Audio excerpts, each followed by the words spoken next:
Welcome to the Dojo Talk Podcast. Please remove them shoes before entry. Zen Master is here, and you still have not taken off your shoes.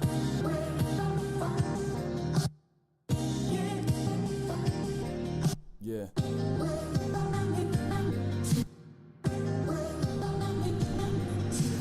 Living every day to define man's mission.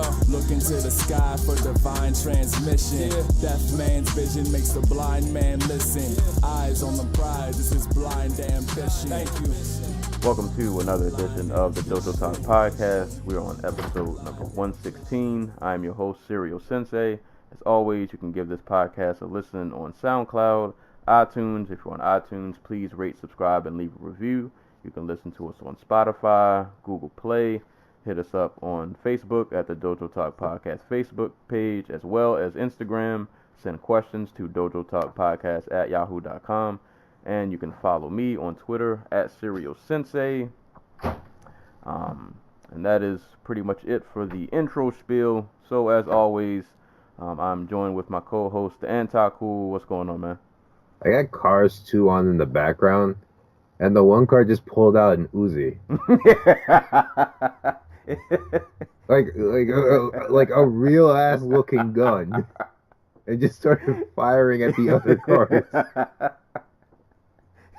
Mater got a duck for cover. That his name? I forgot. I've never watched all the Cars movies. I saw the third one. I saw the first one, and that was it. It was like Cars 2 looks stupid, but apparently now we're just out here killing cars. Yeah, so hey man, you got to turn it into Twisted Metal. I feel like they didn't go far enough with their with their universe, because all right, so now cars just have guns, but guns are made specifically to kill people. Now they're firing freaking missiles. What the hell? Every gun should be a rocket launcher or something.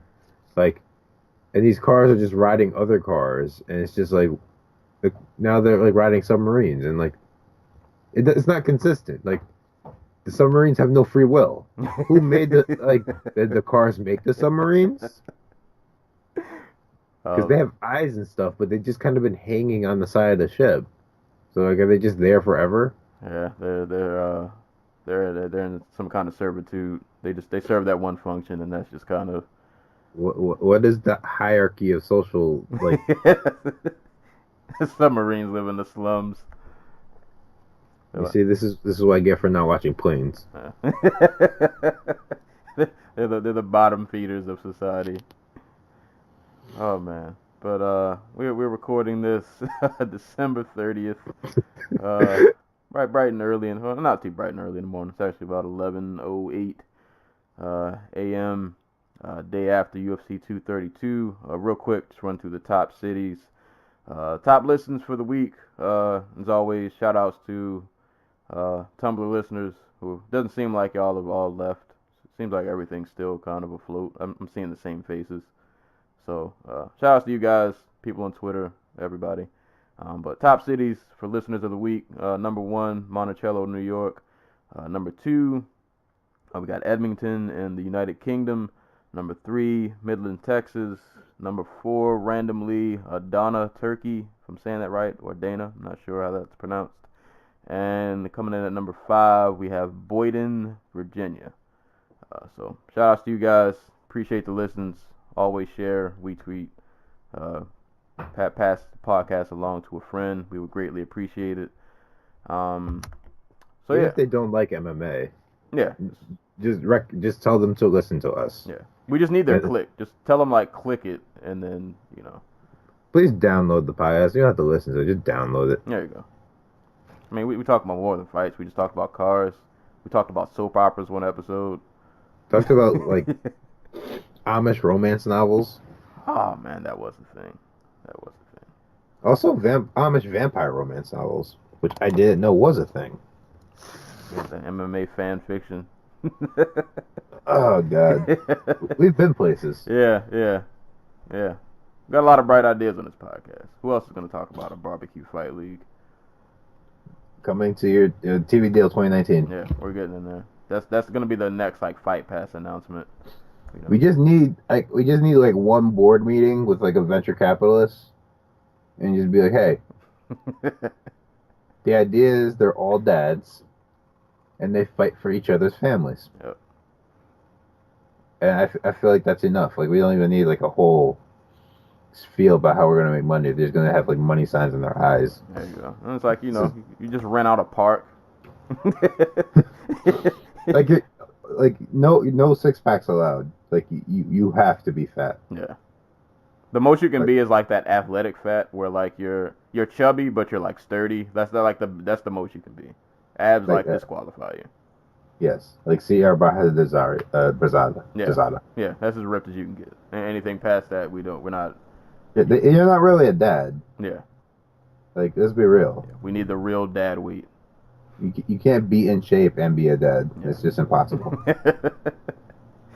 So, yeah, we got that going for 2019. So since we actually did record last week and we covered news and notes, I mean we're still in the midst of the holiday break, so hope you guys had a good Christmas, and actually possibly by the time you guys hear this, it might be New Year's already, unless I put this out tomorrow, not sure, but either way, I hope you guys had a nice holiday. Hope you guys have a nice New Year's. If you go to celebrate on New Year's, please be safe. Don't drink and drive, man. Catch a Uber, catch a Lyft, find a DD. Don't be out here wilding out. But I'll be at work on New Year's because it's time and a half for me, and you know, magical. Yeah, I'll be at work, being lame. But no, I hope you guys had a good holiday. But like I said, since we recorded last week, because John Jones made us record last week, we covered most of the news. So news between the holiday break and now, not a ton has happened. But I have just a few minor notes here and there.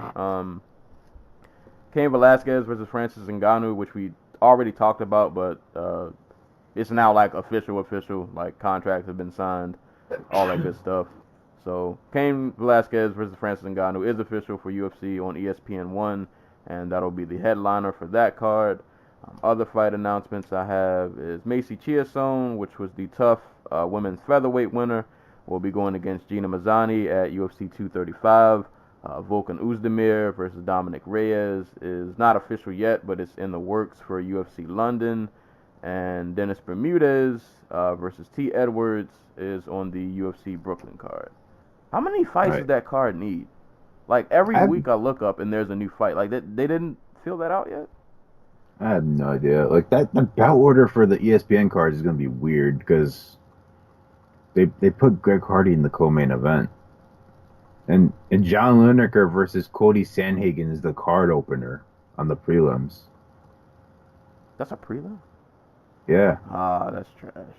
That should have opened. If that was the main card opener, I would get it. Like, I understand the value of keeping the format of prelims and main card. Mostly because, okay, you want to get the people like us who watch every single fight.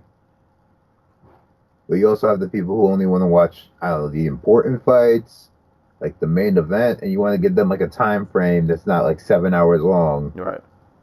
For them to like, okay, the main card starts at 8, so I can hop in at like 9:30, 10 o'clock-ish and catch like, you know, Henry Cejudo versus TJ Dillashaw. But like, you think they would keep in the tradition of like having the important fights at the end of the card, because all John Lineker fights are important fights. Yeah, and that's gonna be like mad violent, like extra violent. I'm assuming it's just because people who probably have the people who have ESPN Plus probably know who Greg Hardy is, even if they're not MMA fans. Yeah, which is just all types of disheartening. He's a buzz name, but I mean I get it though. Like if you're in the know about Greg Hardy, like, you know, he former NFL player, all that, you know, stuff. So he's a buzz name you can throw out, and people they'll tune just to see what happens. Like, oh, here's an NFL player who's trying to get into MMA. He's in the UFC now. Let me see if he can do something. So I get it, but it's kind of like, Because then it kind of could backfire. Like if he goes out there and gets flatlined, Or if he goes out there and does something stupid in his private life again. yeah, like now this all kind of blows up. Well, you know what? You know what? I'm not even gonna say it blows up because John Jones has taught me things can blow up and come back together. And You can always make yourself out to be the victim. That's yeah. what John Jones taught me. Yeah, but Also, that you mentioned the Macy Chiasson Gina Mazzani fight. yeah. That's going to be at bantamweight. Why? I have no idea. Macy Chiasson's like 5'10", 5'11". Yeah, like she's big.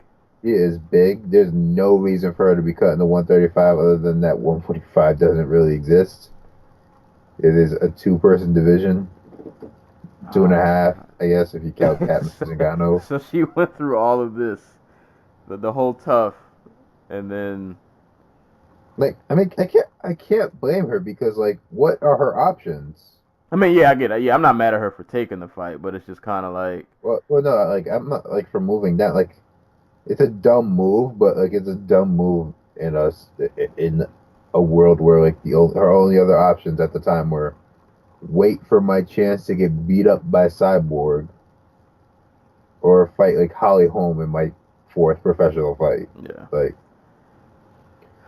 I get it.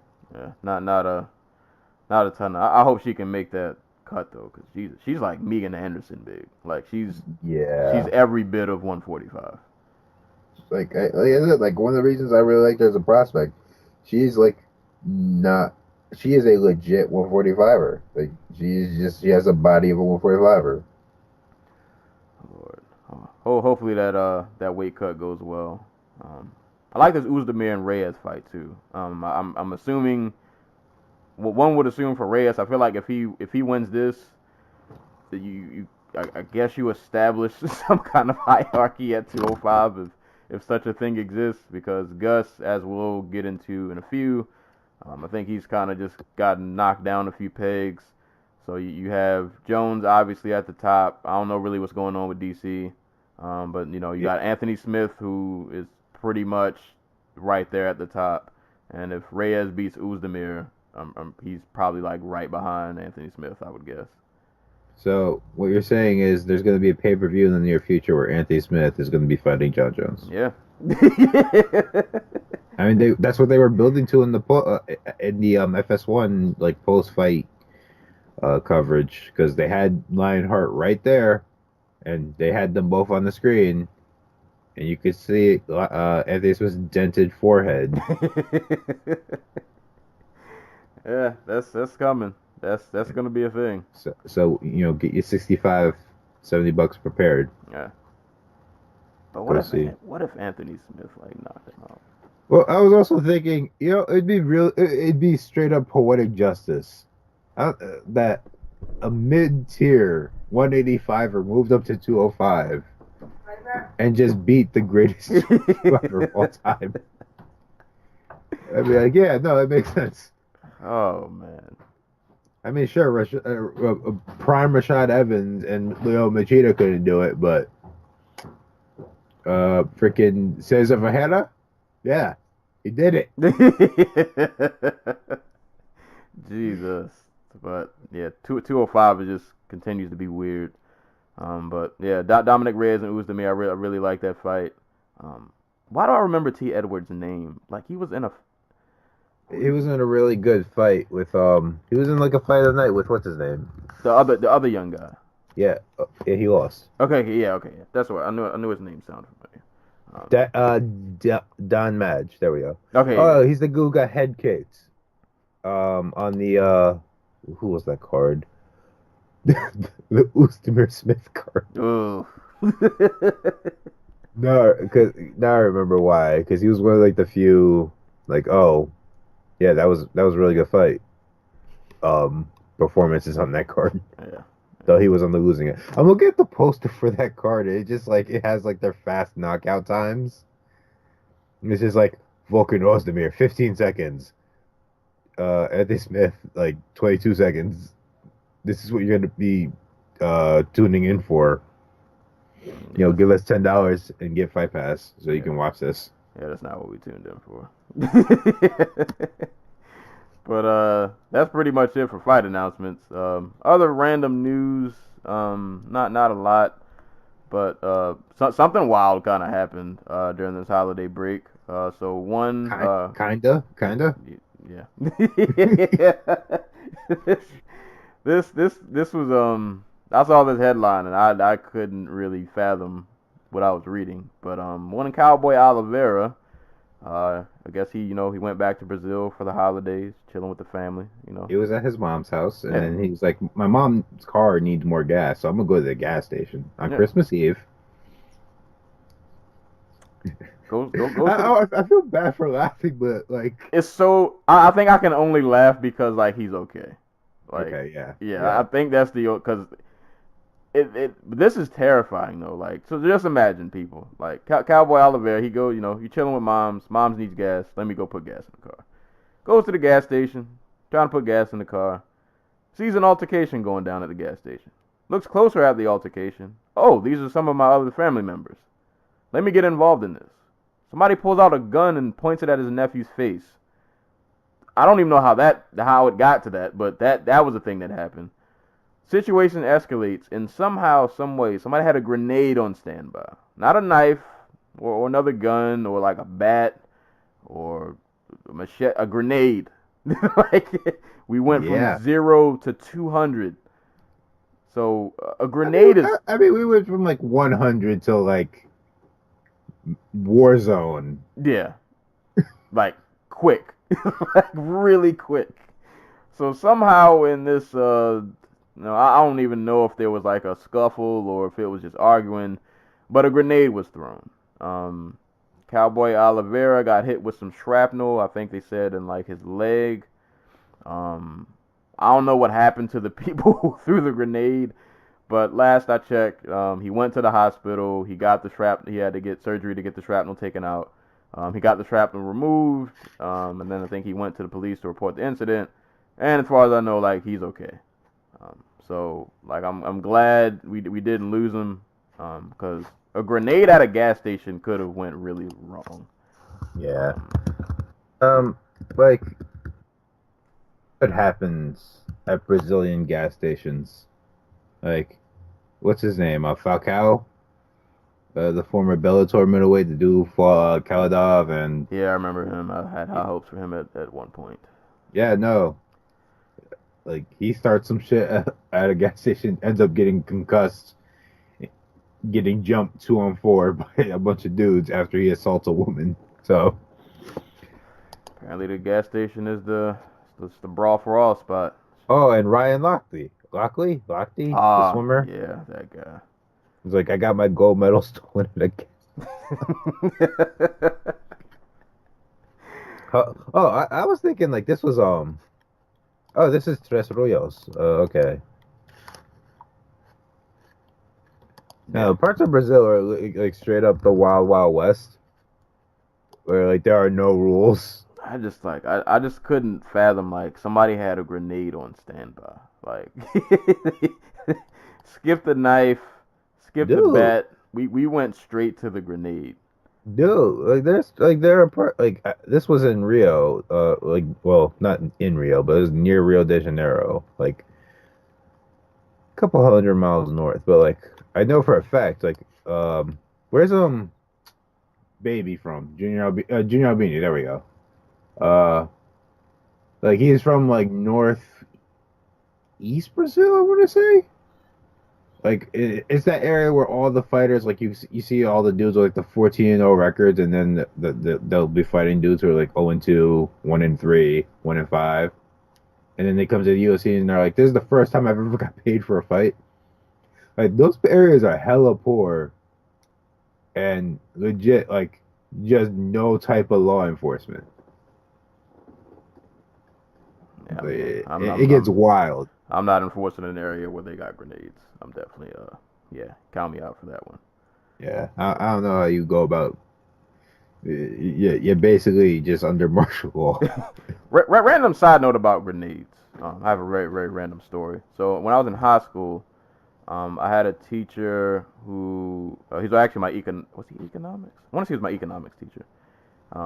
He had actually served, not Vietnam. He served in some war back in the day, but he bought a grenade to class. Obviously, it wasn't filled, like it didn't have the contents. He just like bought a grenade in one day. So I can effectively say, like, when you see people in the movies and they're just flinging grenades like they're like paper clips, no, bro, grenades are heavy. Like, I picked up a grenade that had no filling in it, like none of the whatever it goes inside. They're little bricks. They have some weight to them. You could have like knocked somebody out with that. So I don't know how people are chucking grenades in movies. It don't go down like that. They're heavy.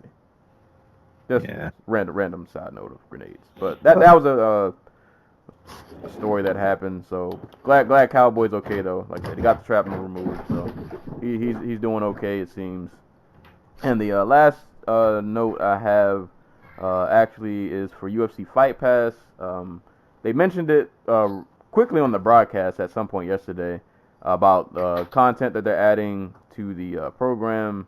So, I mean, more of the same, a lot of the regional promotions and other stuff you'll obviously have on there. The jiu-jitsu, like, what is it, EBI, Quintet, and Polaris, which are actually really fun. I actually did sit down and watch some of those this year. They're really fun to watch. So, obviously that, but they're adding some new content as well. So coming in 2019, they'll be having some Muay Thai events on Fight Pass. They'll be adding Lathway, which was kind of wild. Didn't see that coming. What? Yeah. If you watch any Lathway, nah. Yeah, that's gonna be it's like is it not Chinese? God. Wait, you mean God, the kick. Yeah, the is it Burmese? Is that the Lathway or Burmese bare knuckle boxing? That's coming to Fight Pass next year, which is kind of wild. I guess I guess you could call it like. Wait, is it like the gloveless Muay Thai stuff? Yeah, well, do they wear wraps? I can't remember if they wear wraps. I think they have like hand wraps, but it's basically like. I don't say basically. I don't want to sound ignorant on here because I'm not like 100% sure. But it seems like it's like bare knuckle kickboxing, but I think they wear like hand wraps, but there aren't like gloves. But it's like it's full contact though. But there's no takedowns or anything like that. It's brutal. It's very it's very brutal though. Like it's real. I wonder if they have problems with people like soaking their like wraps and stuff. Yeah, cause oof. But I mean, if you guys want to watch, just type in Lathway. There are plenty of fights to watch if you don't know what it is. But it's a very brutal combat sport, so that'll be coming to Fight Pass. And also, Fight Pass struck a deal with Roy Jones Jr.'s boxing promotion, so that'll be a thing coming out in 2019. So Fight Pass, like I said, it's a good service. I enjoy it for the $9.99 a month. Like, there's so much on there to watch other than UFC. Like, you get all of these other regional promotions. You get Glory. You can go back and watch Strikeforce and WEC and all of these other promotions that you probably never heard of. Even though, like I said, the site is a bit clunky. I was having problems with it this morning. It kept, like, randomly just logging me out in the middle of me, like, watching fights. So if they would just polish it up a bit, like, it already has the content. It just needs to be, like, fine-tuned because it's kind of a clunky kind of site and app. But other than that, man, I do really enjoy the content on there. Like I said, I was really hesitant way back when to, like, purchase it. But it's been worth it. Like, if you watch a lot of fights and that's just what you want to do with your free time, it's not a bad investment for $9.99 a month. And I don't say a lot of nice things about the UFC. But especially after this week. Right. But no, I really do enjoy Fight Pass, man. Like when I need to pass some time and like I don't know what to watch, I can just log on Fight Pass and just throw a fight on and just, have fun. So just look out for all the additional content they'll be having next year for 2019. And that's pretty much it for news and notes, man. Like I said, we recorded last week, and we covered pretty much all of the other fight announcements. So since between then and now, not really too much has been going on. So I guess we can kind of just jump to no, I was gonna mention Ryzen 14, but by the time you guys hear this, that'll already have happened. So Like as of recording, it's happening tonight. yeah, at like 1 in the morning. So by the time, I guess I'll just give a reminder for those who don't know, because I'm pretty sure not everybody's, well, aside from us, people who this is what we put ourselves through. But if you don't know, if you're not in the know, Ryzen does have a card. We're recording this on the 30th. The card starts on the 31st at 1 a.m. in the morning. So if you haven't seen it by the time this comes out, go back and watch it, because there are a lot of good fights on that card. And if you're going to be buying the Fight TV version of it, Floyd Mayweather, Tetsuya Nasukawa won't be on it. Yeah. So if you're in North America at least. If you're in North America, right? Yeah. So if that's what you're here for, go find the other means. Yeah. You will have to bootleg otherwise. But that's a great card though. Like a lot of good fights on that card. Darian Caldwell and Kyoji Horiguchi is gonna be crazy. So go back and watch that card if you haven't. We'll be at some point watching it and hopefully doing a breakdown of that at some point this week as well. But that's pretty much it for news and notes and announcements. So we can just kind of get on to the season finale of UFC 2018. Also, UFC on FX. Yeah. Or Fox. Yeah, we've officially closed out the Fox era. I can go to Sling TV now and switch my subscription, so I can get ESPN back, because I've been missing out on all the college football.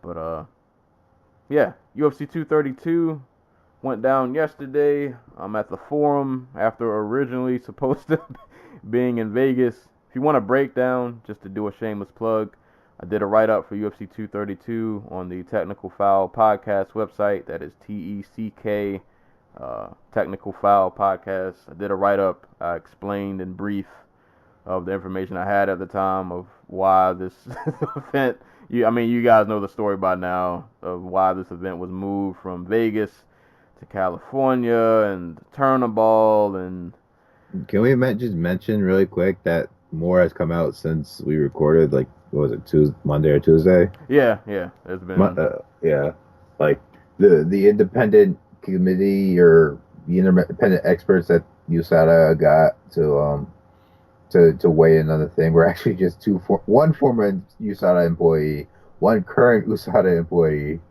and the head of the laboratory where USADA basically like borrows from time to time in Utah. So they're all financially linked to USADA. Yeah. Apparently the first irregularities in Jones' test came back in like August. Go figure. Yeah, this has been USADA is basically like they have no credibility. They're gonna get sued to shit when they mess with the wrong fighter. Like, who has the means to actually sue them? Yeah, it's been a mess. It has been like I've said this from the beginning. Like, the concept and like the idea of a USADA, I understand and I get it and I support it. You want to keep the sport as clean as possible. I'm all for that. But my God, has the execution just been it's been questionable to say the least.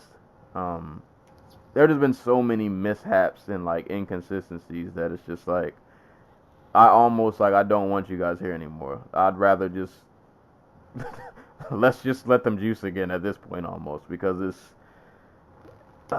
you know what, that would be a whole nother podcast. Dude, oh my God, this is something else that came out. The UFC and USADA are going to be putting together a list of pre-approved like substances. Supplements. And holy crap, can I see that being abused to high hell. Yeah, I was going to say that is going to be that's gonna create a whole nother host of of issues because now people who are this is all gonna fall apart. This is I don't know. I don't know. People are gonna find shortcuts around that. Just look out for more USADA headlines in 2019 that will not be good ones. Imagine you stop and they're bumping up their testing, like they're doing 10% more or whatever. Or I don't know. It's stupid. Yeah. It's stupid. Yeah. That's just. Yeah, we could spend a whole podcast just talking about that alone, and we kind of did, but we had limited information a week ago. But just go do your Googles, go do some research. A lot more has come out since then, but I just don't feel like making sense of it because it's just really messy. And I'm not a biologist. It's a lot of that jargon I don't really understand. And neither were the people who made the decision to let Jones fight. Right. So, but like I told somebody on Twitter, I'm not a biologist, but I know BS when I see it. exactly. I don't need to be a biologist to understand that. When this all seemingly only happens to one person, I'm sorry, and I've defended Jones many times when I knew I shouldn't have, but I can't on this one. I can't, man. It's a no for me, dog. I mean, can you even blame Jones? No, because at this point it's like if I know I can circumvent the system, why not? Like, why not? I'm just gonna do it, and they're just not gonna, they'll give me a little pat on the wrist and send me on my way, and then I come back and win a belt. What's the worst that can happen? To me, this kind of said that the UFC didn't make as much money as they thought they were gonna make this year. Yeah, and they were like, we have to. Got to close out strong. I can't remember what are they called? The EDB does. EDB. It's a bit does. It's your earnings before interest and taxes and stuff like that. Apparently, for their loans, they have to hit a certain payment threshold, and they're still on their old TV deal, so it's like half of what they're gonna be half or maybe even a third of what they're getting next year from ESPN. So it kind of tells me that they didn't make as much as they thought they were gonna make. And you look back at all the canceled pay-per-views and underperformances like that Woodley Till one. It kind of makes sense. Yeah, I just feel like that spells for 2019. More shenanigans will be afoot. It kind of it feels like, okay, you're starting to see seams unravel. This week has been up there for some of the worst the UFC's ever done.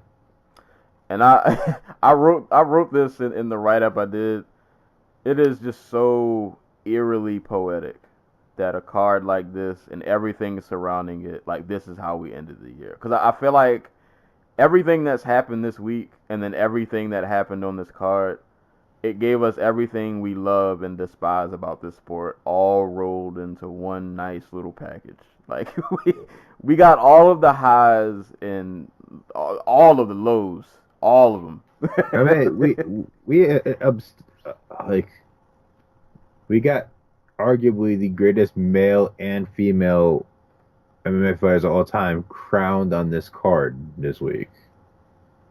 But their stories are so mired with backstage and out the cage shenanigans, and it's just yeah, it's this card is what MMA is all about.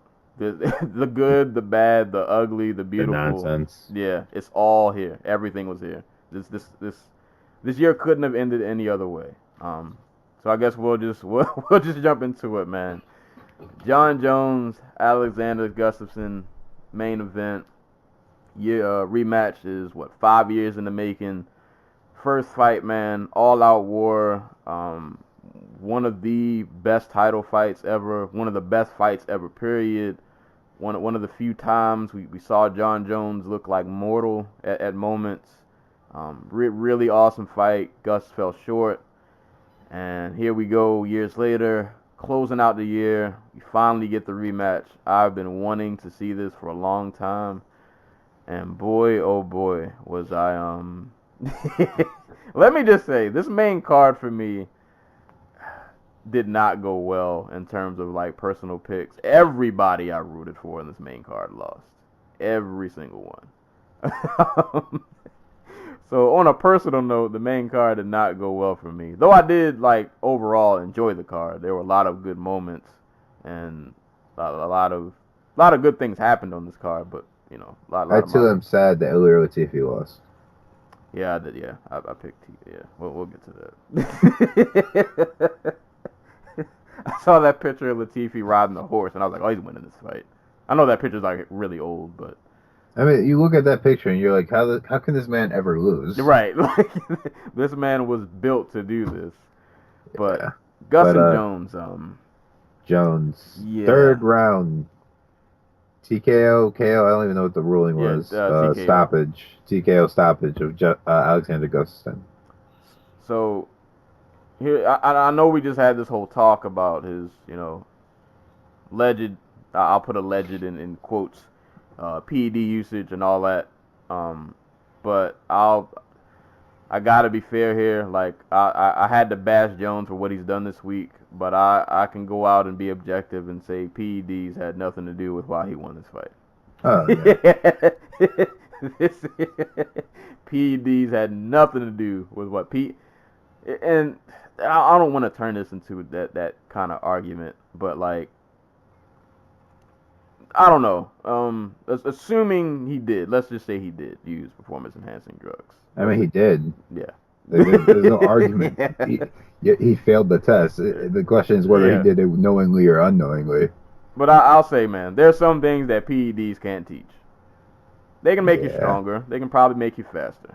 They can keep you on the mat longer. Yeah. That's like I think that's what gets lost when we talk about PEDs. Like Vitor Belfort was not taking PEDs so that he would be ripped or TRT. Like Vitor Belfort was using TRT so that he could stay on the mat instead of like 4 hours a day. He could be there like 6 or 7. Right. And that's how he got ripped. But they will not make you smarter. They will, as far as I know, I haven't seen the science. I could be wrong, but they don't make you smarter. They can't help you make adjustments. They can't. There are just certain things they can't do. And no PEDs, Jones would have won this fight regardless. And it hurts me to say that because I love Gus. And for the longest time, I've wanted to believe that, like, this dude can be champ. Like, I feel like it's there. He just needs to have, like, one of those Cody Garbrandt performances where he just kind of puts it all together and we see it all, like, work in a fluid motion.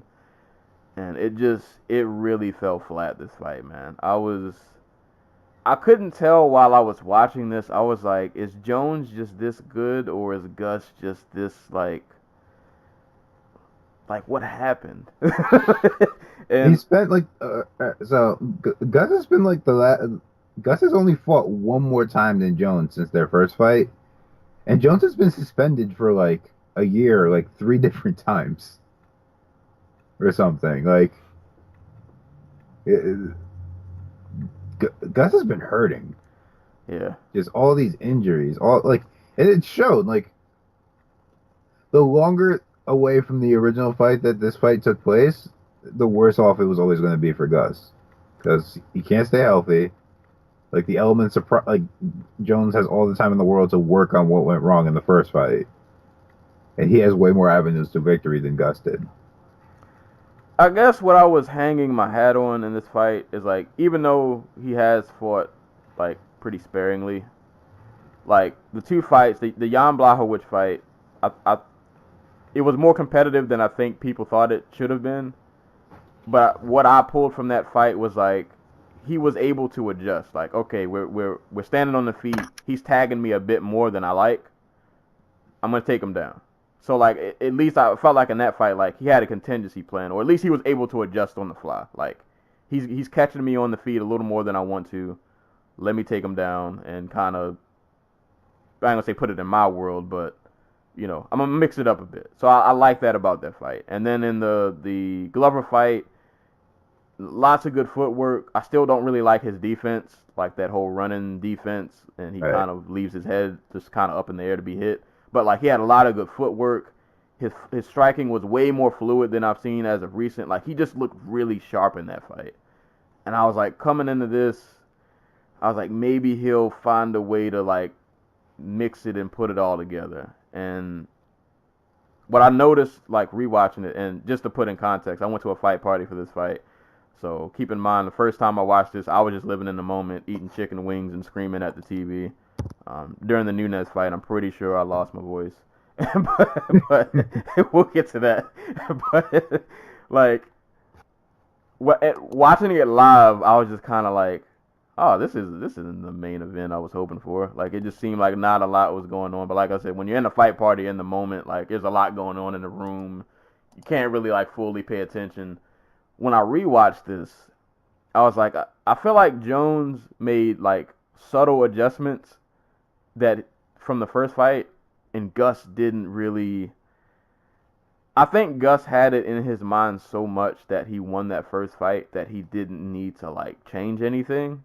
Right. So, like, he didn't add anything new to the game plan, and I think Jones just made very subtle adjustments, but they were, like, super effective. Like, I think one thing he did good, and he mentioned it in his post fight. Whoever, I can't remember the person's name, but his boxing coach.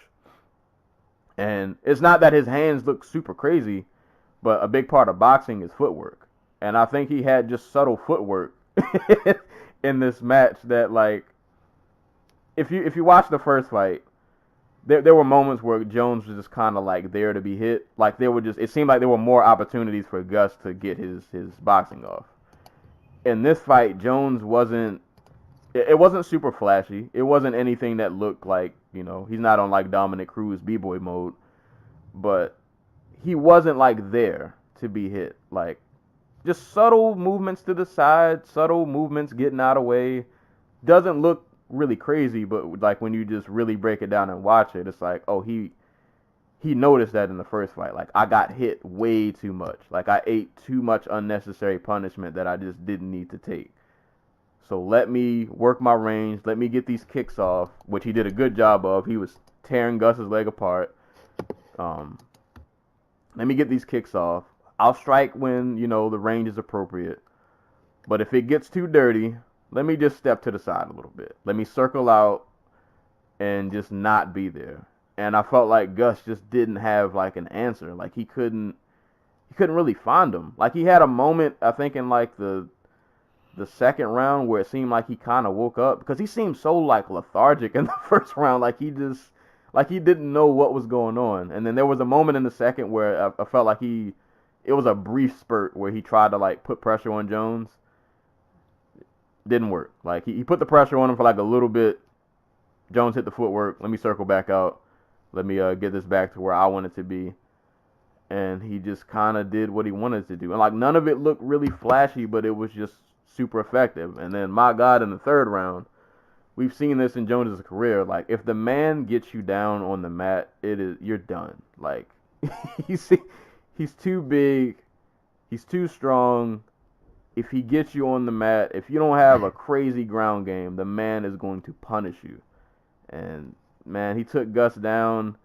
Gus tried to defend, but Jones was able to just advance position. He starts raining down strikes, and It's over. yeah, it's over. Like, it's over. He made it look really easy. This fight was not, like, really competitive that much. And yeah, Jones won a pretty one-sided, not very eventful, but still, like, effective fight. And yeah, once he got the takedown, it was over. I had Jones winning the first round fight. Like, it was, I got a little bit of pushback for it, but I had him winning the first fight 4-1 upon rewatch. The first time I had it 3-2. And in the post fight, he even brought it up himself. Like, he did a good. He understood that, okay, this is a guy who can hit me at a range in which I'm not used to being able to be touched. So we focused the entire thing on, you know, making sure my feet are in the right place, making sure I don't stay in the pocket with him, because the pocket's a lot bigger than it was before. with Gus's reach. And going back and watching that first fight, like one of the things, like people were making like a big deal, like Jones has never fought somebody with his reach, so yeah, he's not gonna be used to it. He's gonna leave himself vulnerable to get hit. Gus had never fought somebody with his own reach too, at least in MMA, and it kind of shows because he looked lost in that first fight in certain parts. Like those like the uppercuts and the big like jabs and stuff that like really shook Jones, or at least they get to play on the highlights. They were few and far between. There were just parts of that fight where Gus looked like he had no idea what to do, and he was just waiting on Jones to walk himself into boxing range so he could hit him. And shouts to Joey who pointed this out on on his blog, and I hope he gets well soon because apparently he's sick. So yeah, get well soon, Joey. But since that fight, Gus has not really looked great. Like, okay, so the Jan Blachowicz fight, he gets touched the fuck up on the feet. By a guy who's a fairly good but not amazing striker. Gets knocked out by Rumble, which I think in hindsight that's a poor stylistic matchup, but still you get knocked out in front of 50,000 people in your home crowd, in your home country of Sweden. Like that has to be a big old shot to your confidence. And then a fight with DC in which there's an argument to be there that he won that fight, but I would also argue he did not look good for a good amount of it. No, he didn't win that fight. And this is coming from a guy who was emphatically rooting for him. There was so many moments in that fight that he did not do himself any favors. Right. Like, and like, what? All right. So, what are the fights that he's looked good in? Like the Glover Teixeira fight, a fight against somebody who, a slow-footed, bomber who had like even when he was losing and getting soundly outboxed on the feet, managed to make him look bad in spots just by coming forward and forcing Gustaffson on the back foot. Because there were times in that fight where Gus would just literally just turn tail and run. So like, and all the injuries, like of course Gus wasn't gonna win this fight. Like. Unless we saw a version of Gus we have never seen before, he was never going to win this fight. But I think that the fact that it was so one-sided is just a testament to how, despite all the dumb crap he does outside the cage, Jones is probably one of the smartest, if not the smartest fighter in the history of MMA. Dude understands this fight stuff so much better than anybody else. It's ridiculous. And that's the dangerous thing I think about Jones is like as much as and deservedly so, like his outside cage antics, the man is not a saint to say the least. But when he's in that cage, boy, the man, he knows what he's doing. Like I can't think of many John Jones fights, maybe outside of like his very first few UFC fights where he was like he was a little reckless, but it was fun to watch. He never puts himself in bad situations. Like he just doesn't do it. Like I've never watched a Jones fight and been like, "Ooh, that was stupid." Like right. Like those moments he doesn't have mental lapses. Like he's so aware of what's going on. It's scary. Like,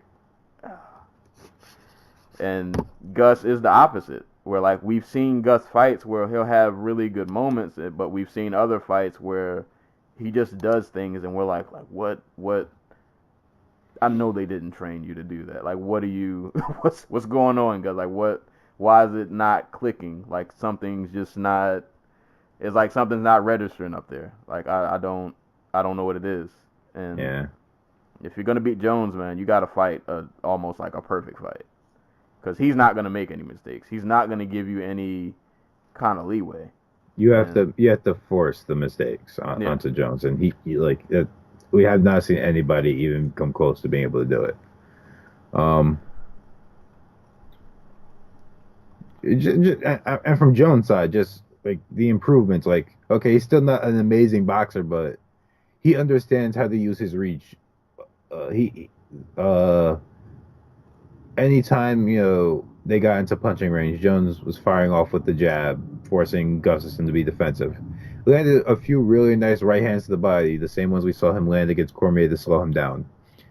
And of course, the kicks, just like the kicks to the body, kicks to the leg, just really taking away Gus's mobility. And here's the thing: if Gus wanted to win this fight, I think the best course of action for him was just to start a brawl, like get into punching range and just start throwing, like regardless of what Jones is throwing back, because at least the movement is what killed him in the first fight. Like he got tired in the fourth round because like he was trying to dance around Jones all night. Yeah. And like Jones is a grinder. Like if you go back and watch some of his old, like he is not just like he's working through your offense and your defense and picking apart what works and what doesn't. How many times did he try for that snap down outside trip on Rampage before he was just like, I'm gonna switch it up to the inside and take him down that way?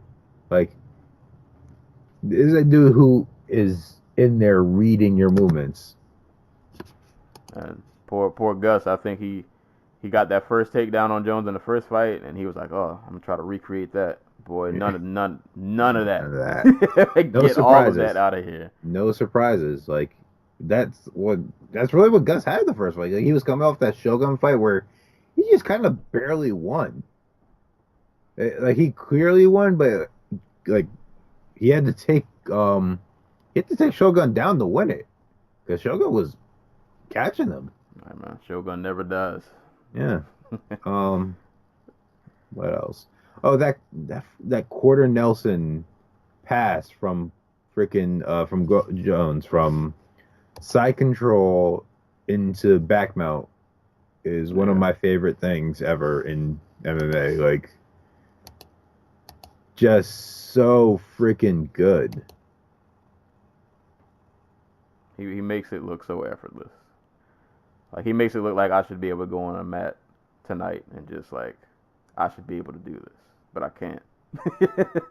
Dude just digs that freaking crank on his neck and just uses it to grab his back. Like, God damn. Yeah. I'm curious if that's something he even like drilled in his head. Like he's just like, oh, this is here. Because that's the thing you see in wrestling, like that quarter Nelson crank down. But I feel like he's the kind of guy, and you can even see this in his very, very earlier fights. Like, I feel like he's the kind of guy that, like, if he goes to the gym and he sees something new, he's like, let me put that in the mental log. I'm just going to try this and see if I can. Right. And, like, he just tries it, and it just works. Like, he just, like I said, for all of the outside of the cage antics, all of that aside, and I'm not saying he doesn't deserve any scrutiny. He definitely does. The man he's out of control. But he is an unrepentant dick. He is a full blown. He went full blown anime villain this year. Like he completed the transformation. Like him with that reporter on Thursday, just telling her to do better journalism when she asked him a fairly good, like not even fair. She asked it really nicely, like. And gave Jones the room to explain himself and everything. And it was a very valid question. Like, why do you keep trusting positive for steroids? Like, and she asked it like the nicest way possible. And Jones freaking plays victim. Side note on that. I was more mad at Dana than Jones. Because Dana kept saying, what was the question again? I don't understand the question. Dana, you understand the question. Yeah, stop. No, Dan is a bad person. Like, yeah, stop. And shout out to all those fucking fans. Like, good guy. Like, and I heard a rumor that it's astroturfing, that they brought in a bunch of people basically to cheer Jones on, like if that question got brought up. And it's stuff that does happen in professional sports.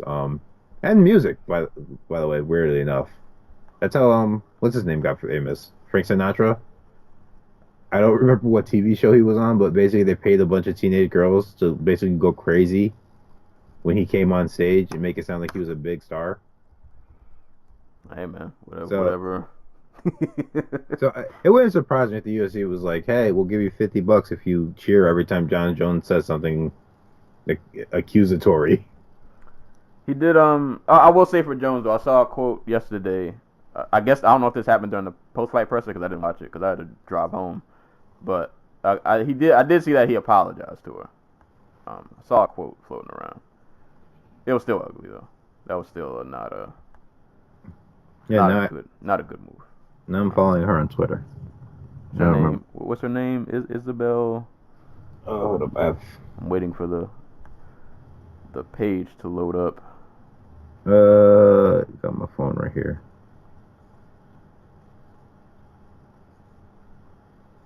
Oh, come on, you guys can't just call her female reporter. Oh, Yeah. Isabel Kostick is her name. Yes. Shout out to her. You can go follow her at Easy Flanco. This is the third. Easy FLONKO. Yeah, give her a follow. But yeah, so there was just a lot going on, man, with that fight. But like I said, shenanigans and all that aside, Jones is gonna Jones, and he just. And before we move off this fight real quick, I like to shout Mike Beltran, who this is the highest I guess. Oh well, this is his biggest platform as a referee up to this point. Like this was supposed to be Herb Dean. Herb Dean got hurt, so he couldn't do it. So Mike Beltran got brought in, and a whole bunch of people got exposed to Mike Beltran's amazing mustache. Right. And props to him, man. He did an amazing job reffing this card. He reffed a lot of fights. Oh yeah. Like Herb was down. Yeah. You had to bring in somebody else with some experience. Yeah, Mike held it down, man. Because there were a lot of weird things that happened on this card that he kind of like. Because I feel like that Zingano thing. I feel like some other refs that might have went left, like really quick. Yeah. But nah, shout outs to Mike Beltran. He held it down, man. But Jones and Gus, man. He's back. He's got the belt again. Who knows how long? Yeah. We gotta wait to see if day 4 after fight maybe he'll fail another drug test because that's a thing that just happens. But I don't know what they do next with him. If he fights Cormier, I don't want to see that at 205. I'm only interested to see that fight again if it's at heavyweight.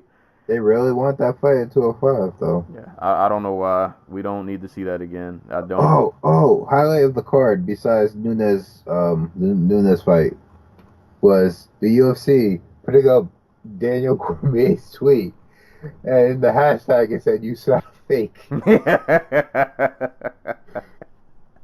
It's just like, wow. Throw them under the bus, why don't you? Hey, man. Oh, man. But, yeah, I don't know what they do with Jones next. If Lionheart. Yeah. If it's going to be all the mid-tier middleweights are getting title shots. Right. let that man. Maheta's going to be the dude to do it. Ah, that would be awesome. That would be awesome. But just Jones just has no idea how to stop this madman. Yeah, he hasn't dealt with the hammer. He don't know what to do with that. The hammer starts glowing, he rips it off. There's no defense for that. But I hope let Lionheart get his fight, man. Like let me get weird with it. Yeah. Like make it. If we're gonna go, just go full. I ain't gonna say go full freak show, but like Cormier, I don't want to see that again if it's not at heavyweight. That's I think that's over and done with. The Gus saga, that's a wrap. That's over. We don't need that anymore. Brock Lesnar, Glover Teixeira back out. Yeah, we don't need that. Let's do Lionheart. I don't care about the Brock fight. I wonder if they look at Whitaker because, like, I mean, well, if he beats Gastelum and then he beats Adesanya, who's really left? He would get worked. I mean, he would. He would kill. Well, there's also Yoel Romero, but I think him and Jones are friends, so who knows? And then there's Luke Rockhold, Yeah, if he can. which I think is actually an interesting fight. Like, I don't think Rockhold wins or anything, but like Rockhold's problem has always been pressure fighters who can box. I think And he fights. That is not Jones. Yeah. Well, I was gonna say I think though, Rockhold sometimes is like too lackadaisical in there, and I think he would just. I don't know. Yeah. I don't know what they do with Jones next. I say give Lionheart his shot, man. Let's just see if he can do it. If you know. At worst, he just gets destroyed, but it's not like Jones hasn't been doing that to everybody else already. So I made dude headline the pay-per-view versus Vincent Prue. Like, right. I mean, What's the worst that can happen? But is this really a step down? Yeah. Basically. I mean, I know. Well, no, that his gimmick hasn't come through until recently. So I was gonna say, yeah, I know he had his gimmick going with the Von Flucho, but we'll see. But Jones is 205 champ. He's back, and he's in full villain. Joneser than ever. Yeah, he's full anime villain form, and we're just gonna have to deal with him. But we'll be keeping an eye on them drug tests within the next week. But moving on to the co-main event, man. This was like a moment in history. I think this needs to be marked as a very important. Like, I don't think people understand like the magnitude of like what we saw and what happened, and like everybody in the room during this fight, we all just screamed. Like, there was a lot of just yelling and just like, there was so much going on in the room when this fight happened. I think all of us were more hyped for this than the main event, actually. Oh, absolutely. Yeah, because none of us. I think we took a survey around the room. Only one person had picked Nunes, and the rest of us were like, yeah, if they start exchanging, if Cyborg catches her clean a good 1 or 2 times, it might be over. Like, my thought process was kind of the opposite. Like, Nunes only wins if she gets into this type of exchange with Cyborg, because I think I kind of still do. I think Cyborg all around is just the more tactical fighter. I didn't buy into the so basically I thought Nunes was faster and she hits harder, but she also fades hella quick. And Cyborg has a game conducive to making you break late in fights. We don't see it often because most of the women she fights break in like the first round, but if she's in there throwing body shots, pressuring, like taking your gas tank away, yeah, I'm like, okay, I think Cyborg gets cracked once or twice early.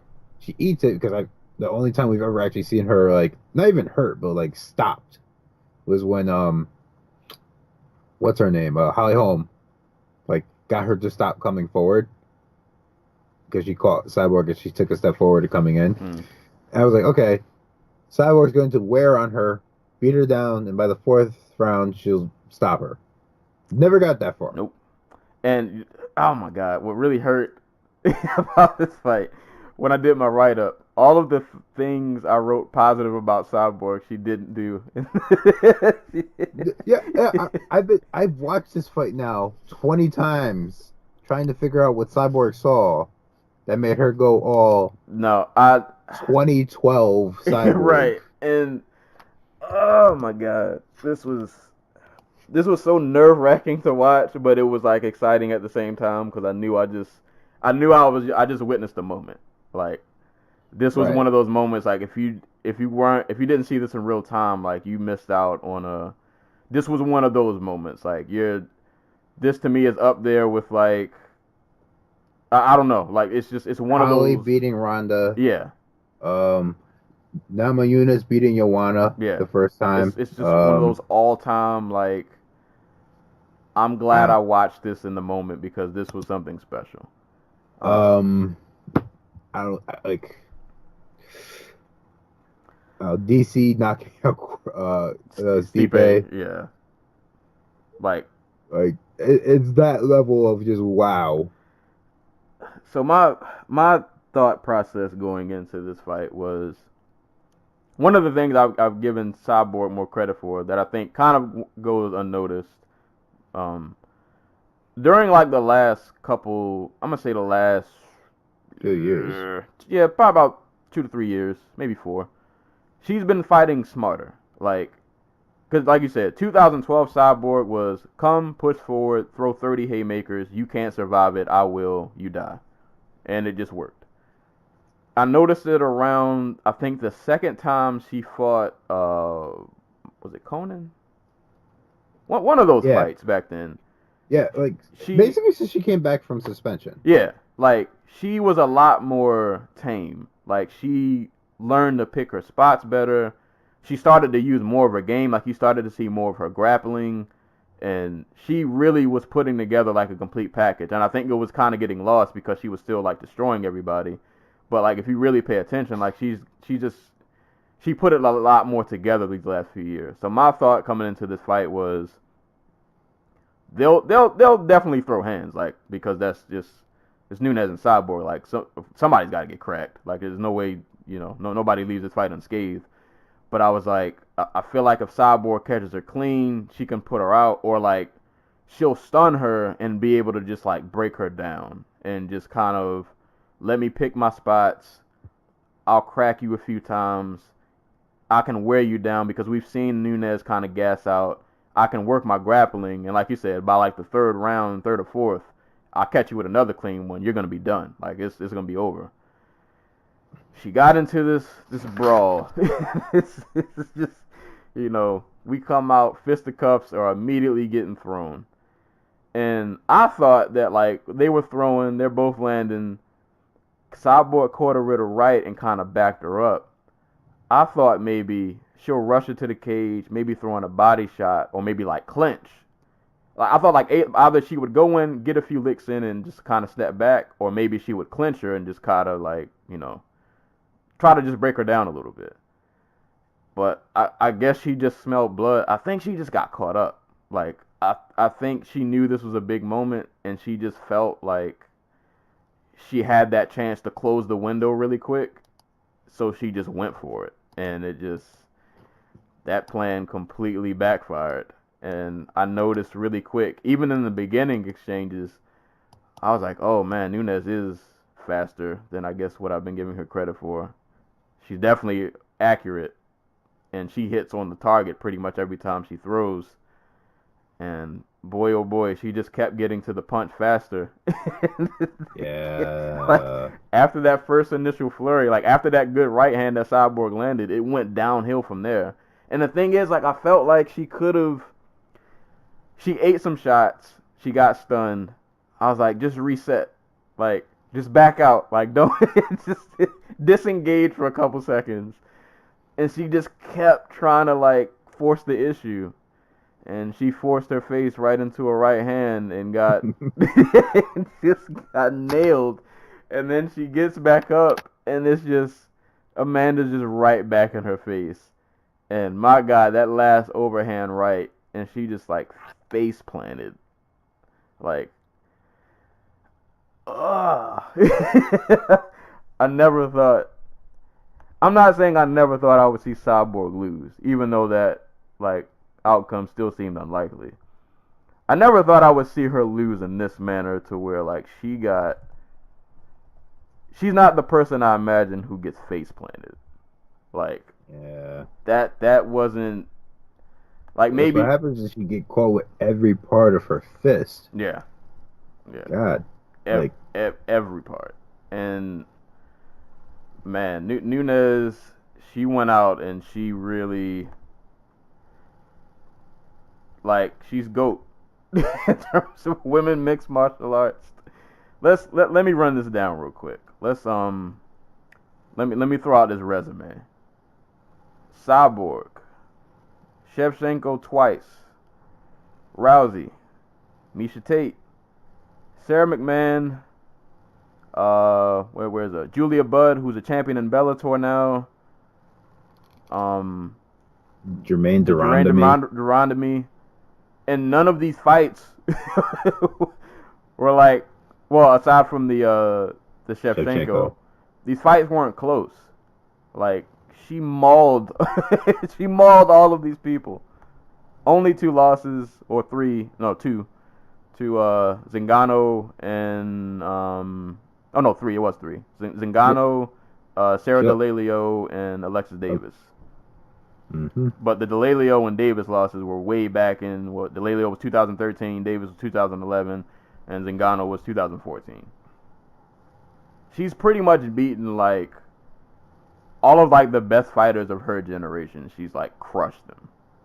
She beat like the holy like grail. The only other name she doesn't have is home. Like, that would be the only other like name to add to her list, but I don't even think she needs to at this point. Like, it may have been nice that she gets all the UFC bantamweight champions and then all the UFC featherweight champions. Right.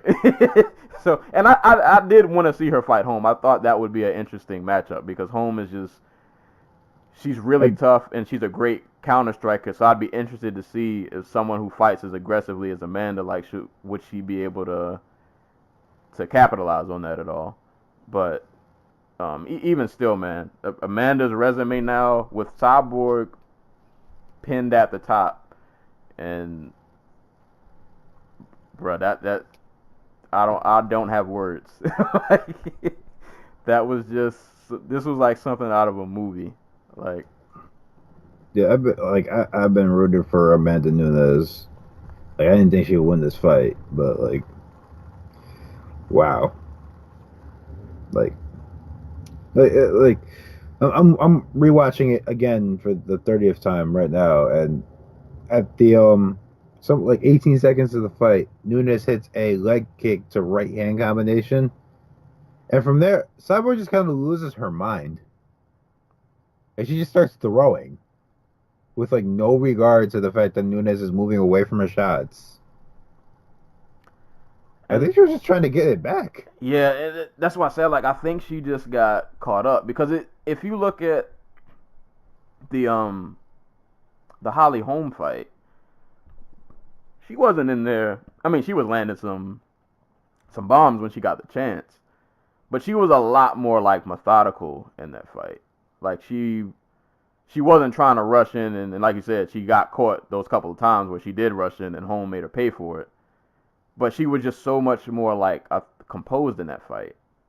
And even in the other fights, like the Evinger and the Kuniskaya, which were both maulings, she was still like smart about what she was doing. It just seemed like this fight, like, and I'm not trying to make excuses for her. Like, Amanda, there's no excuses you can make. You got face planted. Like, I can't defend that at all. I feel like she had a rare moment where I think she got caught up in the moment. Like, I think it got to her. Like, I think she just, I don't know. I honestly gotta think she didn't think Amanda Nunes would be able to hit her as hard as she did. Yeah, that too. And I'm with her on that. I think I underestimated, like, I mean, I knew Nunes hit hard. That's not a, you know. It's not a question. Yeah, not a question. But I was like, Cyborg will be able to eat it, or maybe not eat it, but like she'll be able to return fire like just as hard, if not harder. And like, so I don't know if this is a controversial opinion, but I never thought like I basically since Nunes emerged as like this knockout machine, I've always thought she was a harder puncher than Cyborg. Like, I don't know what it is about, like, Cyborg to me, it just always seemed like girls were just overwhelmed by like her volume more than like just her straight up just one punch knockout ability.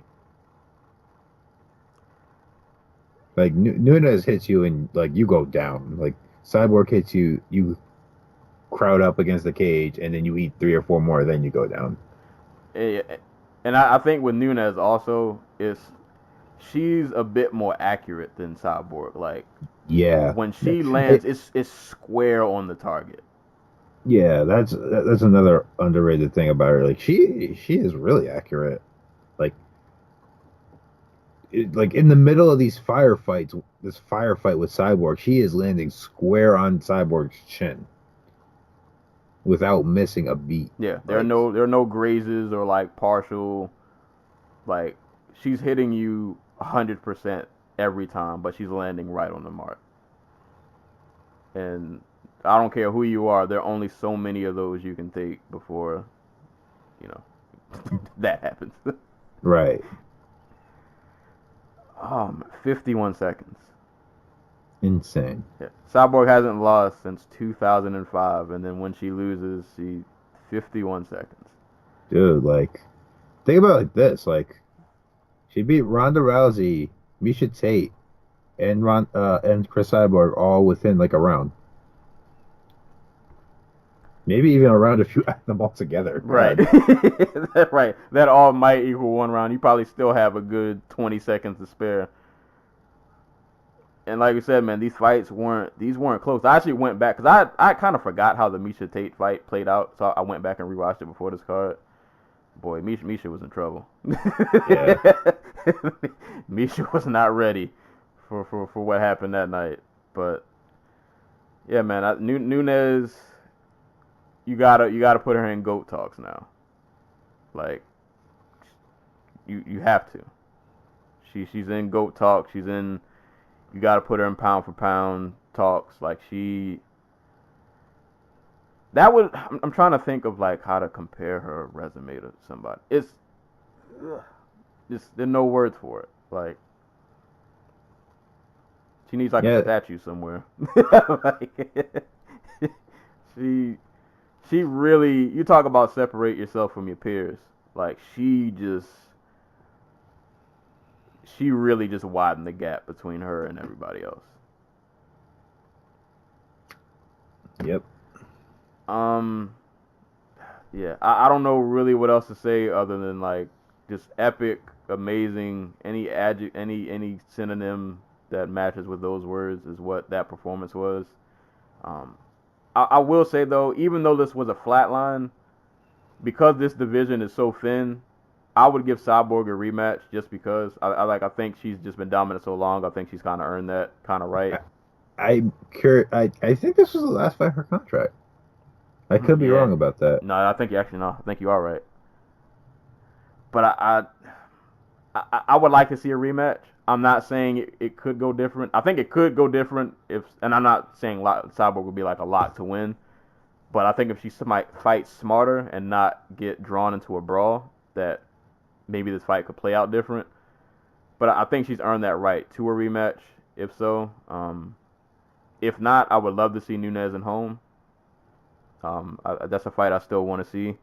Holm has to get past Aspen Ladd, which is an interesting fight. I think I'd take Holm to win it, though. Yeah, I think I like Ladd. I think they might be rushing her, though. I think and this is a whole nother side tangent. I think because we've seen like a few performances from Holm that are like kind of like subpar, that people don't give her credit for like how good she is when she's actually on. Well, I think a lot of people don't get that like her subpar performances are kind of by design. Like, they're baked into her style of fighting, which is like, I'm going to throw 500 strikes in like 15 minutes of fighting, but 60% of them are designed to miss. They are literally just there to keep people from closing distance on me. Nah. Then poor Megan got grappled to death. I don't think she was ready. Yeah, I don't think I wasn't even ready for that. That was a new wrinkle we haven't really seen much of. But yeah, if Cyborg doesn't get a rematch, Nunes Holm, I think would really make me happy. Assuming Holm gets past Ladd. But Ketlin Vera's out there doing Ketlin Vera things. Where is she? She was hurt. She was supposed to. I think she was supposed to fight Holm. She was supposed to fight somebody. Maybe not Holm. But she got hurt, and we haven't heard from her since. Hopefully she's back soon. Yeah. She has a lot of potential. Amanda Nunes, man, put all the respect. And another thing, I keep going back to this fight. She wanted this fight. Mm-hmm. Like, she called her out. Yeah, most people, nobody in their right mind wakes up and be like, yeah, I want that smoke with Cyborg. Like, I'm gonna call her out. Nobody does that. That's not. You gotta dare to be great, man. Yeah, and I don't even know what to say. Put respect on her name when you say it. I hope, and the cynic in me doesn't think this is gonna happen, but I want to be optimistic. I hope this like does something for her, like, and I don't really know what that something is. Like, I just hope it catapults her into something. Like, she's been out here just mauling everybody, and she hasn't really gotten like recognized for it or really given any. Dude, I saw like a lot. Like she had what was it, like 80,000 people tweeting about her last night, which is a lot. Yeah. Like by compare, like that Canelo got like 50,000 the night he beat Rocky Fielding. I hope it she kind of gets like that stardom and just like that push that she kind of. I mean, you can't push nobody else now. She's killed all of it. She's murdered everybody. She did what Cyborg has been doing her whole career. Like, like everybody died. So, and first women's MMA double champ. Bless you. Sorry. You're good. Yeah, first women's MMA double champ. Like, and not to diminish anybody else's accomplishments, but her double champ is kind of wild. Like. Yeah. Like, bro, I beat the 3 greatest female right. of all time. 3 or 4 if you count what's her name? Valentina. Yeah. Like, that's she's like crazy legit. She's the GOAT. It is what it is. Like, put the respect on her name. Yeah, man. Amanda Nunes flatline Chris Cyborg in 51 seconds. And yeah, I screamed in the room. We all did. Same. Somebody blamed me for this loss actually at the fight party because I was getting all my picks wrong. Actually, no, they blamed me for the Gus loss. When Jones had Gus's back and he was just pounding away. He was like, "Why did you do this?" That's exactly. My friend Todd looked at me. He said, "What did you do?" I don't know. I don't know what happened. I tried. You willed this into existence. I did. Oh God, this next fight. Ugh. All right. But yeah, shout out to Amanda Nunes, man. Awesome, amazing performance. This next fight, not so awesome. Not so amazing. Yeah. Not so performance. Yeah. This was the complete opposite of what the co-main event was. Michael Chiesa, Carlos Condit, fighting at welterweight. I just wanted to see like the Condit last hoorah. Like that's just all I wanted. That was the Robbie Waller fight. Yeah. I got up during this fight and I put on my hood and almost walked out the door. Like I got up and I just started walking. I didn't really know where I was going. So this fight in a nutshell, I mean, Condit came out trying to do his old Condit. Like he just came out, he was throwing a little bit, and that was very short-lived. They tied up, fight goes to the ground. It becomes a war of who can pull off a submission. Who can get better position on the ground. They have a nice little ground, if you're into the ground game, if that's your cup of tea, maybe this fight did something for you. Besides make you sad. Yeah. They're both going for submissions. Condit, to his credit, went for an armbar. Ended up not happening. He ended the first round in a really wild position, like he had like the leg triangle over like Chiesa's like neck. I don't know. It was really weird that ending sequence in the first round. I think he went for like a leg lock too. That didn't happen. But so they had a grappling fest pretty much first match. Continues on to the second round. But Chiesa's way more dominant the second round. He's kind of he's clearly getting the better of these ground exchanges, and he ends up with a Kimura, and I leave with my heart hurt. And but I don't want to take anything from Chiesa. Like, he went in there and he did what he was very good at, and he looked good doing it. I just didn't want it to be against Condit, but it's MMA. We don't get what we want. We get what the MMA gods give us, and we just have to accept it. And we have to rationalize it in our brains and internalize it. Yeah, this was one of those moments. Yeah, nice Kimura by Chiesa, by the way. Just like realizing that he doesn't need the 2-on-1, so he just lets. Well, I don't want to say lets, but once it gets taken from him, he's just like, fuck it, and just drops his body weight on the one arm of Carlos Condit. Yeah, it just that's 5 straight for Condit now. Is it? Something like that. Lord. Poor guy. Yeah. I don't know what else to really say. You know what? I have one more note on the Cyborg fight. To go back and be positive. She was a very good. I didn't watch it, the post fight, but apparently she was a very good sport in the post fight. Like, no excuses, no, none of that, and that's good to see. From somebody who was dominant for so long. Benefits of somebody not coming into the UFC with a perfect record. Yeah, she was very humble in defeat. But yeah, Chiesa gave Condit the blues. I don't know what else to say about that fight other than congrats to Chiesa and Carlos Condit. Man, it just might be that time to,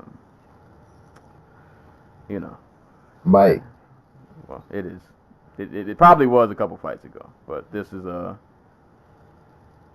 there was never more clear a sign. This one now. Gotta hang it up and move on with life. But that was that fight. I'm sad, but moving on. Corey Anderson, Ilir Latifi. I wanted to believe Latifi would win this fight. The man just built like a warrior from the 1800s, and he looks like he would just never break under any pressure. He looks like he should be undefeated. I mean, he had a good first round. He was landing a lot of good leg kicks, working the boxing, putting pressure on, but like he just couldn't really keep the pace that he set in the first. And in the first round was still competitive, but in that second and third, you could definitely tell that he was slowing down. He couldn't really keep up that pace anymore. I mean, most of the fight was just kind of a kickboxing match, but in the second and third, like, Anderson was able to push the pace more. Latifi slowed down. He was kind of able to work his game, mix it up with the kickboxing. I don't really have a ton of like specifics about this fight. It wasn't anything like too crazy, but good on Anderson. Like he bounced back from the first round. He recognized Latifi was slowing down, and he was able to just kind of assert pressure, work his game, and just be more offensive, have more output, and he won a unanimous decision. Yeah, he looks less spastic than he used to, and it just kind of shows he's really getting comfortable with being an MMA fighter as opposed to a wrestler who's trying to be an MMA fighter. Like, it helps him carry his gas tank into the later rounds, which is like what you want when he's basically built around, being able to push a pace. So it's really Anderson's coming along as a nice little competent 205er. Yeah, which that 205 is. That's all we can ask for. Like, he ate some big shots too. Like, this is a guy who got knocked down twice fighting Shogun. Like, so his chin's always kind of been in question. Like, this is what happens when you learn how to keep stay on your feet. Yeah, and he ate the shots, and he never looked too rattled. Like, he never he didn't break, he didn't fold under any pressure. He kept his wits and composure about him, and he just worked his way back into the fight, and he ended up just stealing the fight pretty much. Yep, that's when you can tell he's like been working on his stance because he's less bouncy than he used to be. Yeah. So, shout out to Corey. Hold up, is his nickname still 25? Beastin 25-8. Nah, he changed it. Oh yeah, isn't like overtime? Something like that. Okay. I mean, that's a slight step up. I'll take that over Beastin 25-8. No, Beastin 25-8 was the greatest nickname in the history of man. But shout out to Corey Anderson, man. Solid performance. I just imagine looking across the cage at Latifi, and I'm just like, bro, I don't want to do this. Like, we got to talk this out. But nah, he went in there, man. He did his thing. So shout out to Corey Anderson. Solid performance. He manages to just always keep himself in the mix at 205. Like he's always on that borderline of like, I'm not like or at least so far, like not. Hold on, is he top? What's his ranking? I don't know. He was number 10. I think Latifi was number 5. Okay. Or something. Oh, so he's on the move. I could be wrong. And I was gonna say I feel like he's always fringe. Like I'm not quite like top 5, but I'm always just kind of like I'm always there. I'm not too far behind. Yeah, he's getting there. And he's got a nice little screen. He lost to OSP last year, but since then, he's been busy. Yeah, he beat Pat Curran. Beat what's his name? Glover. Yep. Glover. And yeah. Latifi. And that was he's had a good 2018 campaign. He just ended the year pretty strong. So shout out to him. In a division, like we always say, needs as many competent bodies as they can get. So he keeps himself in that mix. So shout outs to him. Man, oh man. Aside from Cyborg and Nunes, this next fight was the fight I was most hype about on this card. Alexander Volkanovski and Chad Mendes. Man, according to Wikipedia, this got fight of the night, which I wouldn't doubt. Well deserved. Yeah, well deserved. This this fight was kind of funny because I was rooting for Mendes, but I was like, man, Mendes is fighting like himself, but a bigger version of himself. And not that they're like exact mirrors of each other. I think there's some facets about their game that are different, but they have very similar skill sets. Right. They just kind of go about it a different way. And I think it kind of showed in this fight. I will say though, I don't know if I just didn't notice it in other fights, or maybe he just didn't use it as much. But Volkanovski's hands are a lot better than I guess what I've been either thinking they would be, or maybe what I've been giving him credit for. He primarily uses them to back people up against the cage so that he can, take them down and beat them up there. So we haven't really seen a whole lot of him standing on the feet.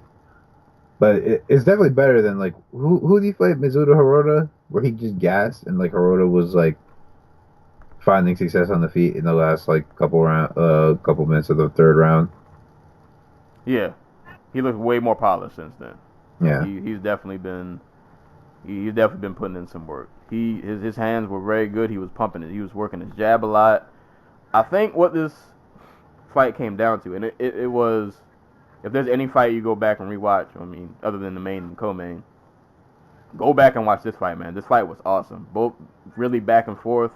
Like I said, it was literally like watching Mendes fight himself. Like it was like two clones just going at it to see who was better.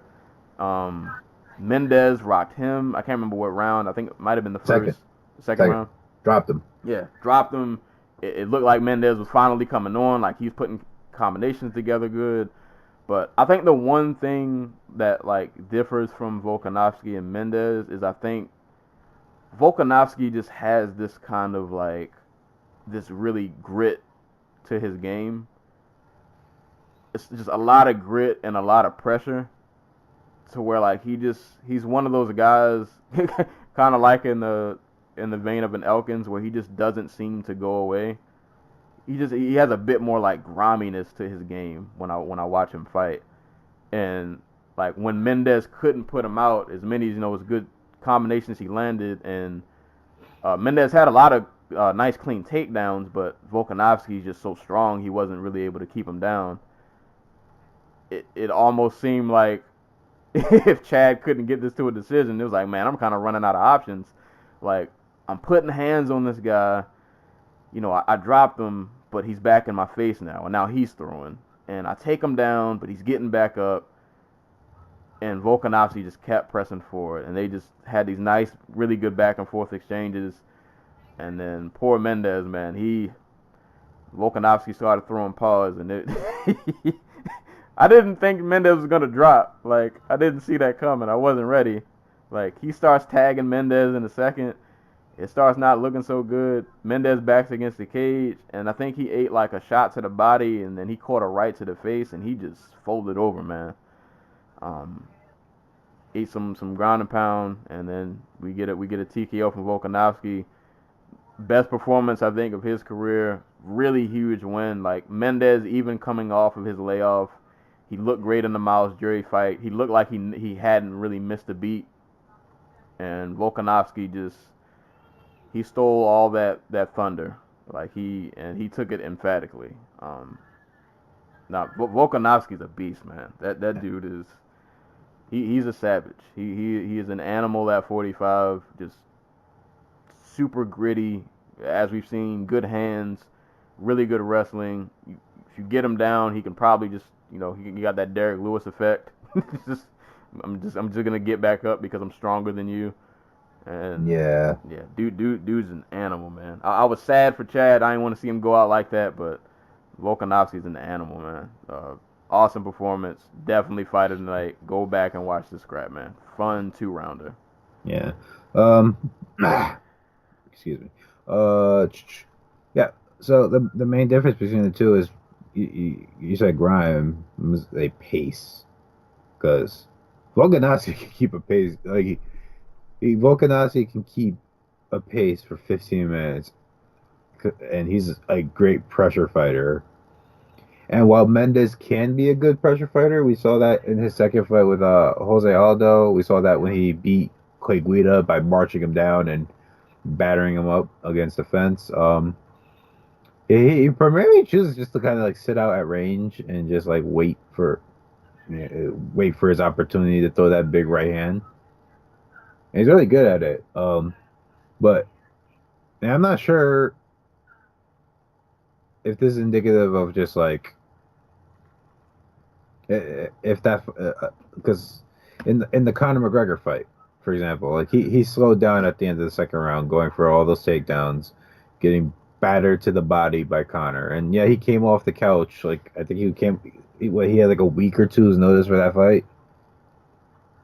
But we seen him slow down. We saw him slow down against Aldo. We saw him slow down against Conor.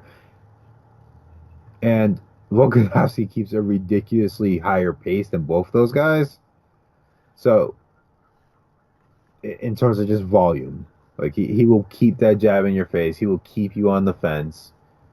And he will do it for the entirety of the fight if he has the opportunity. And I had actually picked Mendez going into this fight because I thought, okay, yeah, Volk can keep a high pace, but is he fast enough? And two, is he durable enough to take what Mendez is going to hit him with? Because Mendez is going to catch him, and he did catch him. It's just that it didn't matter because Volk just got back up like almost immediately. Dude is tough as shit. Yeah. When he kept pushing forward, I was like, boy, Mendez might be in trouble. Yeah, like that last takedown that Mendez hit, and Volk just got up, and like Mendez gets up, and he just goes stiff leg because he's just so tired, and he just stands up along the fence and just takes a battering before Volk hits him with that body shot. Just oof. It's like you hit Volkanovski and like his health bar goes down for like a second and then it like regenerates. Right. And then he's just right back in your face. Oh man. All right, so real quick, I didn't mean to cut you off. I saw from journalists I follow on Twitter, Farah Hanan. She said that she can confirm that Chad Mendez retired, and she's actually a normally pretty reliable source. All right. So, All right. Oh man. We lost one, man. It sucks. That like those 2 years, man. Those 2 years of being suspended. Should have just snitched. He could be UFC light heavyweight champion. Right. Didn't he pop for like some Skin some scare skin cream? stuff. Yeah, he apparently has a condition. God.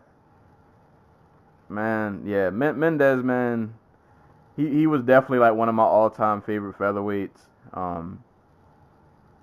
Dude, like he's just one of those guys who's just consistently been at the top like his entire career. Like he's always just been there.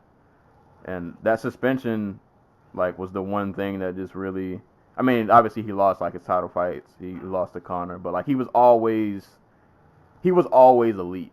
Like, and beating him at any point in his career was like a big deal. Like if you, I mean, you look at his record, his losses are only to the best of the best. Like he's not losing to really like middle of the road, you know.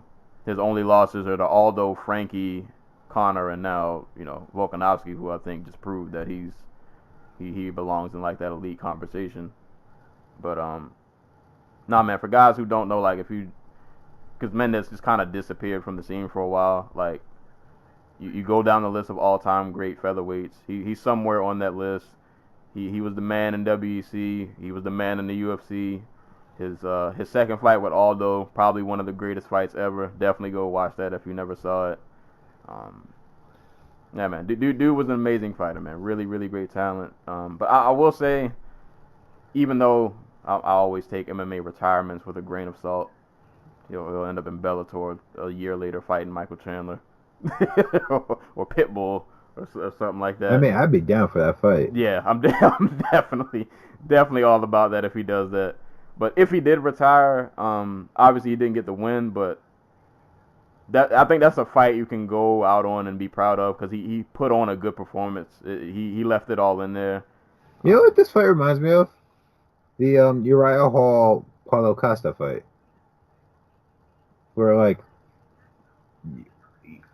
Hall is doing damage and he's knocking Costa down, but it just doesn't matter because Costa's tough as shit. Yeah, dude. Volkanovski is kind of like a little like 45 superhero, like a little 45 Hulk. You just can't get rid of him. Yeah. But at least Mendez, if this retirement is indeed true, I'm always glad to see fighters leave before they like tank. Like right. He left on a good performance. Like I think you can be, nothing to be ashamed of with this. Like you left on a really good performance. It just, it just happened to not go your way, but at least you left the sport or left fighting before, other people on this card on prelims whose names we'll get to it. But how are you just gonna call Andre Arlovski like that? But man, props to Volkanovski, man. Amazing. Who did indeed call out Max Holloway in the post-fight interview. Hey, man. Go for broke. I kind of hope Frankie gets the next title fight just because, like, he had it and then he lost it, taking a chance on Brian Ortega. And this will probably be the last one he ever gets before, like, he hits that downslide that it's inevitable. Yeah. So, like, I hope he gets it, and then Walt gets a fight in the meantime. But if Volkanovski versus Holloway is the next move, I'm not mad at it. Yeah, I mean, two of the highest paced fighters in the UFC. Like, what more could you ask for?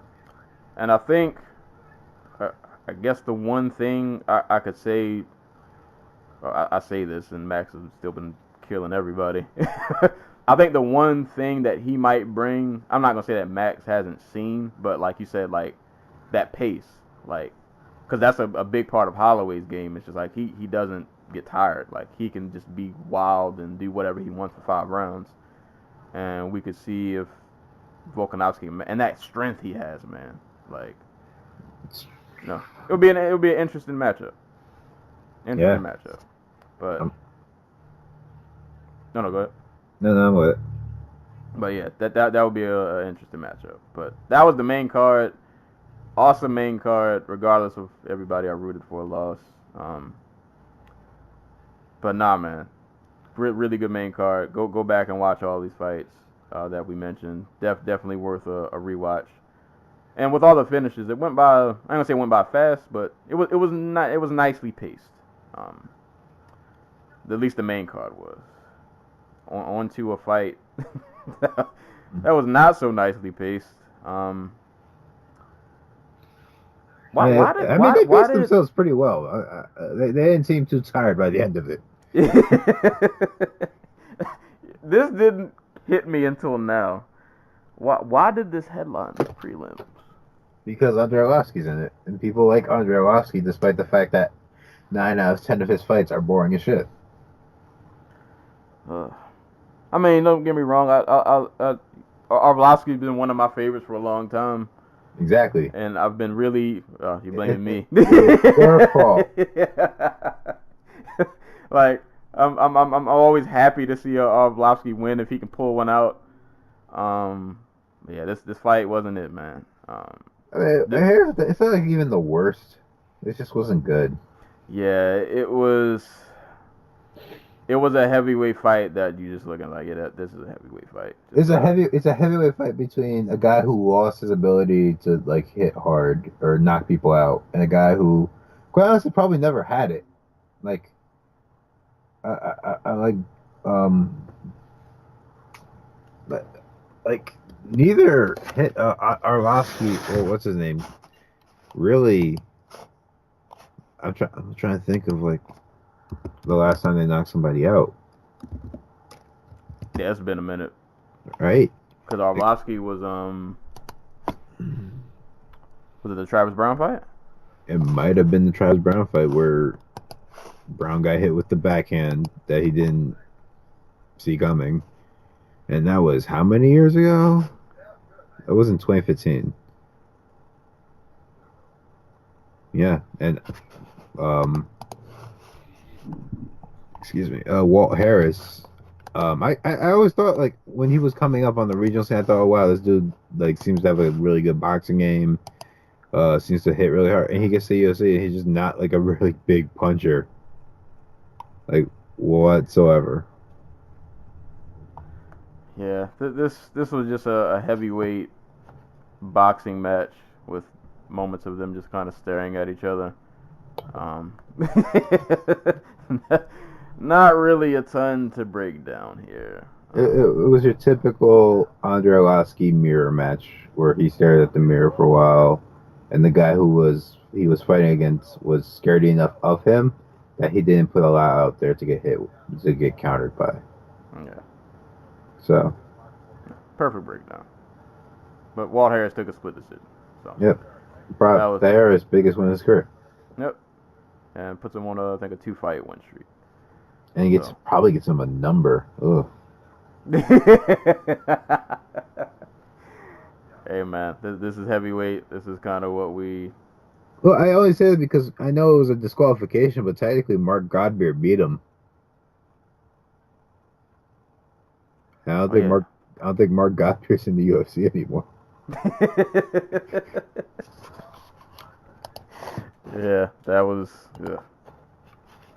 But that was that fight.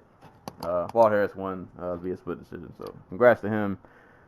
This next fight, man, really unfortunate the way it ended. Megan Anderson against Kat Zingano. I was really looking forward to this fight. Wanted to see how Anderson would bounce back from the home loss, and I always like to watch Zingano fight. I'm a fan of her, so I was really interested just to see how this fight would play out. And we did not really get to see much of anything. Like, Zingano got a few leg kicks off, and then Megan went for a 1-2 to a head kick. She throws the head kick. Her big toe lands right in Zingano's eye. Zingano immediately, backs up. She thought something was, really, really wrong. She backs up on the cage. She turns her head around. Megan goes in because the ref didn't officially. It was a weird moment where we thought it was gonna get stopped, but it didn't get stopped right away. So Megan threw another punch. and then they stopped it they called it via TKO because of an eye injury.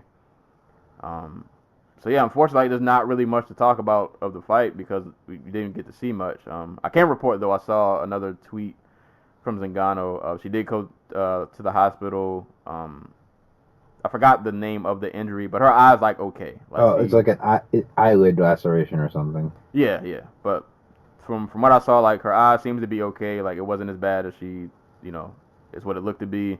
So glad she's okay. I would love to see them just run this fight back. This poor woman. Like, her career has been nothing but bizarre and tragic since getting to the UFC. Yeah. She can never just want to see her hit a good stride. Like, just give me a good, consistent. And honest to God, like, I think that that loss to to Rousey just like ruined her, ruined her confidence.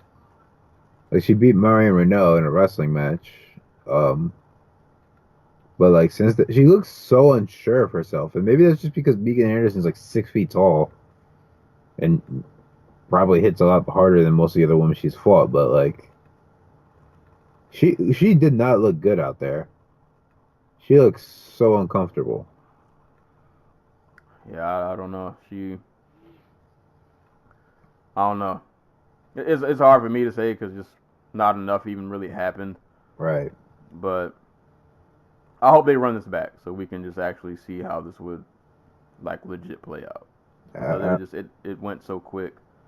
If they run it back, it would, like, I'm kind of curious. Do they try to set up the winner of this fight versus Amanda Nunes?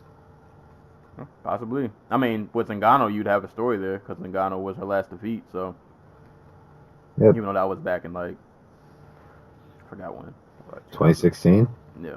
No, not even 20. No, well, I think it was before that. It was a few years back. But either way, like there's a history there. She'll at least have that, going into that fight if that becomes a thing. That, I've already beat Nunes once. 2014. Yeah, and then she'll go out there and get knocked out in like 30 seconds. No, we'll see if that becomes a thing. But hopefully they do run that back. Real quick, what are your thoughts on like? Cause I saw this debate going because an eye poke obviously probably would have been treated differently. Right. Like, so is there really a precedent for feet going in the eyes? Like, I feel like as many head kicks as we've seen, this doesn't really happen that often. Yeah, which is really weird. It depends on how the athletic commissions define eye gouging, because that's really what it comes down to. It's like, you can punch somebody in the eye. Like, if a knuckle goes in the eye, like, no, like, it's a closed fist. Like, it doesn't matter. Like, does a toe count as an appendage, or is it like a knuckle, or do they count as like a knuckle? Like, all depends on how the athletic commission defines eye gouging. Yeah, it's a weird gray area because I was thinking on the lines of like, I feel like with hands, even though like it's accidental, you have like way more control over that. Right, like with you can't tuck your like toes. I mean, right. You can't, but, like, you can't throw a head kick and be like, let me curl my big toe in. Like that doesn't really work like that. Like there's no way you're throwing a head kick and you're intentionally like, oh, I'm aiming for her eye. Like this. I mean, if you practice a lot, maybe. You probably you could if you practice, but even still, that would probably be really hard to like consistently do. I mean, if you could hit somebody with your big foot or your big toe on command, you could probably just kick them in the head. Right, which would be way more effective because you could just knock them out. So, but yeah, it was just weird. So I'm not really gonna harp on the ref or fault anybody because I think it was the right call. Yeah, like there's not a lot of precedent for this. It's a weird gray area that I don't think anybody really thought about until it happened. It just kind of sucks that Zingano had to be the one that it happened to. But fittingly enough, sadly. Yeah. But I think they'll run that back. I hope they do. It depends on what they do with the women's 145 division. I think if they keep it, if they want it to grow, if they, you know, I don't know. Maybe they just tank 135 and tell everybody you're going to be a 145er now. Yeah. And the only difference is Chris Cyborg and Megan Anderson get fights. We'll see. But I mean, congrats to Megan. It did count as a win. First UFC win. Yeah. It Time is for what it Cyborg. is. Right. Good luck. But yeah, congrats to her, man. You know, weird way to win, but a win is a win. You know, it is what it is. These things happen. Next fight though, man. All right, so I realized I don't know if I've probably just been saying his name wrong the entire time. I've been calling him Petteryon. It's probably not Petter. Pator? Is that it? I'm calling him Petter. Yeah, I'm saying Petter. I heard his name pronounced like 3 different ways, and I don't know which one is right. Petra. I'm gonna. That works. Young. Petteryon, Douglas Silva de Andrade. Boy, Jan, man, Man is the truth. yeah. What I really enjoyed watching, because I was talking to a friend about him yesterday who wasn't super familiar with him. If you watch, well, I still have limited knowledge because I didn't watch all of his ACB fights. I only saw like a choice few. I feel like in ACB he was much more, what's the word? I don't know. He seemed a lot more frenetic to me. Maybe it was just the fights that I watched. Because in the UFC, he's been very like methodical with these paws he's been laying on people. I think this is part of maturity because like that Magomedov fight where he basically beat the crap out of him, but he lost because every time he would overcommit to something, Magomedov would just take him down and was able to stay on top of him for the entire round because he's a really good wrestler and grappler. Like I think he just took from that fight, okay, I can't be too aggressive. I have to learn to, pick my offense better. Yeah, and he definitely did that in this fight.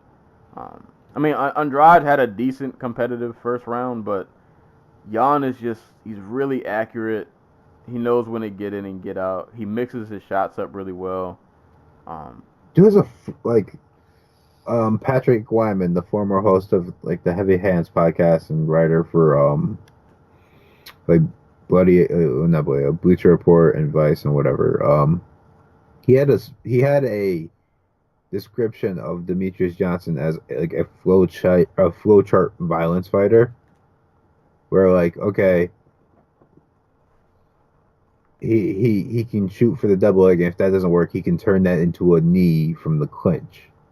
Like he has pathways to branch off with his offense, and that basically describes how Petr Yan works. So like he'll grab you for like a snap down.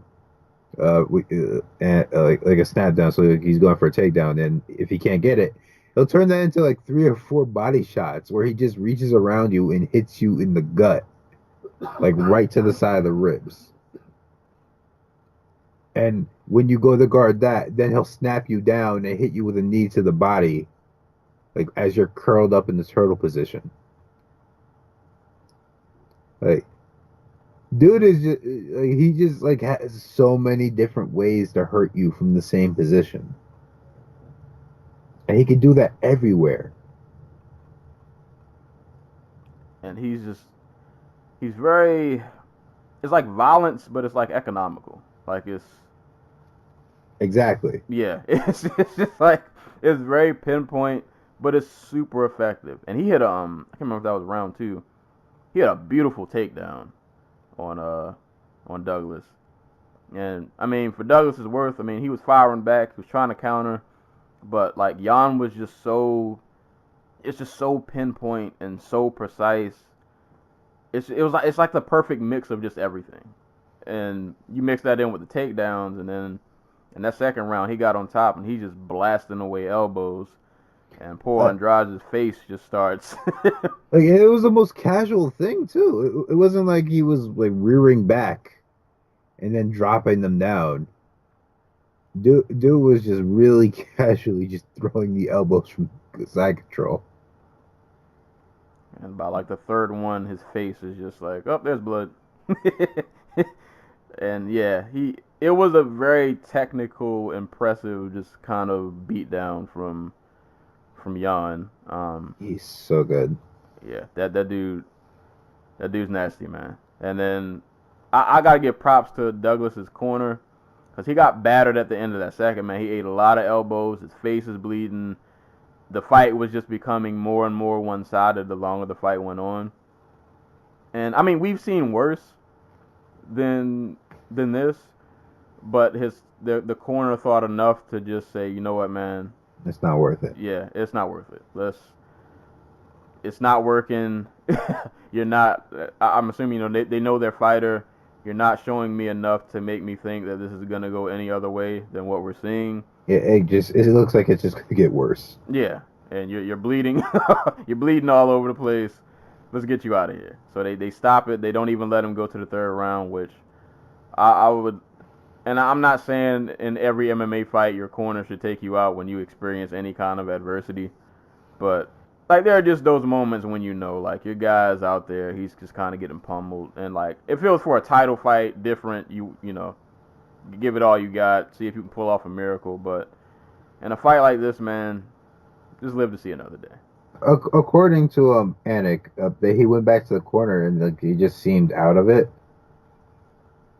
Like, so it might actually be worse than what we think it was, but like, yeah, we definitely have seen worse. Like we've seen guys just they get up and they immediately fall down, and then they get up again and walk back to like they get help walk back to the corner, and then they come out for like the third or fourth round. Right. Like so, shouts to Douglas Silva de Andrade's corner because. Good job, man. Save your fighter. Fight another day, bro. As for Jan, man, he's gonna have a number next to his name, so these guys are gonna stop ducking him. yeah, y'all gonna get this work. Like, someone on Twitter said it best. Petr Yan is the ducked fighter that nobody wants to fight, that all these dudes on Twitter claim to be. Like, he is that good. Yeah, y'all. And he's only been doing this for a few years. And I'm actually no. I'm glad you brought that up because I didn't know this until they said it in the broadcast. For some reason, I just assumed that Petr Yan was like 28, but he's 25, and I was like, oh, he can still get like better. Like he has plenty of time to like still like add stuff to his game. Like he didn't start training until like 5 years ago, like 2013. That is when he started training, and that's also when he started his career. And like this man is good. Yes, he is really good. Yeah. My pick for 2019 breakthrough fight of the year. I think next year's gonna be a big year for him. I don't know if he gets a title shot but I think he's gonna run through some of these top 10 guys. And it's gonna be fun because bantamweight has a lot of fun fights. Dude, he called out John Lineker. Like, how can you not love that? We have to do that. We have to just, and that would be a fun fight because Lineker is just like all out violence, and Jan is violence, but it's more, you know, it's a bit more contained. I don't know. He might bring out the beast in him though. I think they would bring out the best in each other. I just want to see blood, really. That's what it comes down to. I mean, that's what we're all here for. Yeah, that's what we signed up for. I just want to see blood. Jan versus book it. Make that a thing. Lineker has to get the was it Corey or Cody? Yeah, Corey Sandhagen. That should be a fun fight too. But I think Lineker. I think he should win that. But either way, man, any Petr Yan fight, sign me up for it. I'm there. Yeah, dude. If you want a new fun fighter to look at bantamweight, definitely keep an eye on him because he's about to start giving some of your favorite top 10 fighters some work. Yeah, I think I mention this every time we see him fight.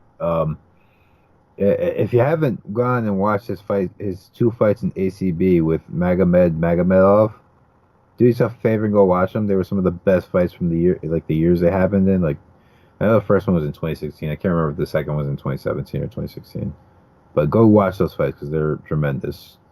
Yeah, dude is an animal. Lord, that fight was such a high, and this next fight is. Let me tell y'all about this next fight. So let me tell you what I did yesterday. Focus on the Focus on the positive. Focus on the positive. Ryan Hall, BJ Penn. So this is what I did. So I was home, was watching the Fight Pass prelims, and I had the card pulled up, and I was trying to see the order of the fights and see what who's fighting next, blah blah blah blah blah. So I knew I had to go to a fight party, and I wanted to make it to the fight party before the main card because I figured I would just watch the prelims there also. So around the time the Uriah Hall fight was on, I was thinking about leaving, but then Uriah Hall pulled off that crazy KO, and I was like, oh, that was wild. Well, we'll get to that in a little bit. But the Nathaniel Wood and Ewell fight was on, and it looked like Wood had it pretty handedly. So my plan was to just, and I did execute my plan. I wanted to drive and set up the time to where I would just miss the BJ Penn fight. So I left in the third round of the Nathaniel Wood fight, and I didn't get to see the finish until later because I left before that happened. And by the time I got to my friend's house, the Petr Yan fight had started. So I successfully avoided BJ Penn, and all was well in the world. But I got on my phone, and the fight was like so short that you could like almost play it in a GIF. So I ended up seeing it anyway. All right, focus on the positives. All right. That was one of the most beautiful Imanari rolls I've ever seen in MMA. Yeah. He's a specialist, and boy, does it work. I'll say for BJ, I don't want to get positive. I don't want to give him incentive to fight again. He didn't get like concussive damage to his brain. Yeah, he didn't get bludgeoned. He didn't get like battered. For what it's worth, like I said, I look a lot of when I watch fighters, I look a lot at like just like body language, like movement, like how do they just look out there? Like, do they look comfortable? Do things look like it's okay? And like he looked okay. Like he was moving, he was throwing punches, he looked aware. Like it wasn't like the Chuck and Tito fight where I'm watching Chuck move and I'm like, oh, he looks like he's in pain. Like it wasn't that. Like he looked okay. Like he looked decent. He landed like some decent shots in the beginning. Ron Hall was on the ground playing that game, and he kept kicking him in his leg, and then eventually stood back up. But yeah, I think he just kind of he wasn't ready for that role. Like Ron Hall just kind of hit that roll out of nowhere, and beautiful setup by the way with the leg kick first, just getting BJ off balance. It just seemed so seamless. Like it flowed so well, like he'd done that 1,000 times in the gym. It looked like a demonstration. Like he's teaching a class, and he has the one guy there, and he's like, "All right, the way you do the Minari roll is like this," and then he does it.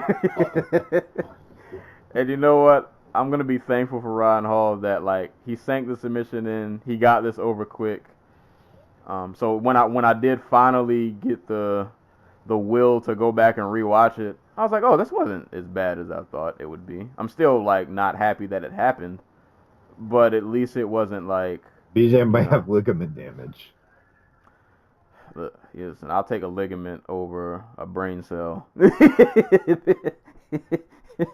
I'll take that.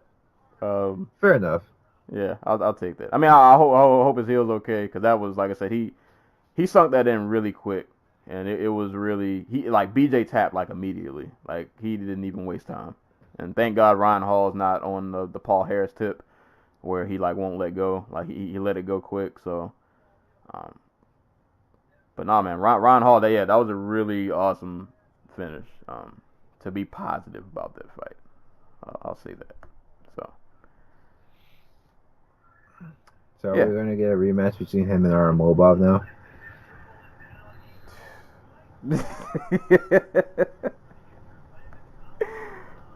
Throw the whole fight away.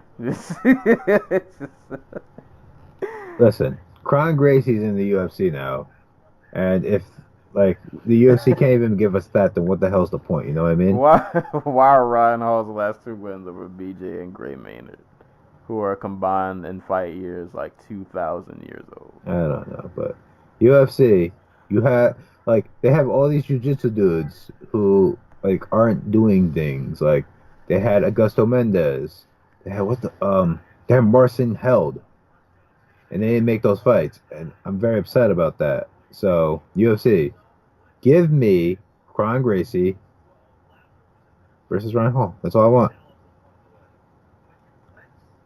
We'll see. Hold on, what weight class is Gracie fighting at? Featherweight. Yeah. That's what he fought Kawajiri at. Okay, yeah. Okay, yeah, so that could happen. Yeah, I wouldn't be mad at that. It was a nice little. Give us something fun. Yeah, it was a nice little jujitsu. Jiu-jitsu thing fight going that on. just turns into a kickboxing match. A nice sloppy kick. A nice sloppy 3-round kickboxing match. I mean, I'd be But fine with that too. You just spoke this into existence. Like I literally just refreshed my Facebook timeline, and Ryan Hall is the first person I see. Yes. And the caption says, "So, who's drilling heel hook entries at New Year's open mat?" Oh man, but nah, yeah, that roll into that heel hook was beautiful. So shout out to Ryan Hall, really good performance, and thank you for not making BJ Penn lose brain cells. I appreciate it. So those were the preliminary fights on Fox Sports 1. Moving on to the Fight Pass prelims. They really had a pretty nice Fight Pass showing. There was some happenings going on here, man. There was some violence. Headlining the I guess the feature Fight Pass prelim of Nathaniel Wood and Andre. I don't know if it's Ewell or Ewell. I felt like they call him Ewell, but I don't like Ewell, so I'm gonna say Ewell. I don't like this man's name, so I'm just gonna call him something else. Andre, if you happen to listen to this, no disrespect. Ow. But no, the last time we saw Andre, he put the mittens and paws on Henan and Burrell.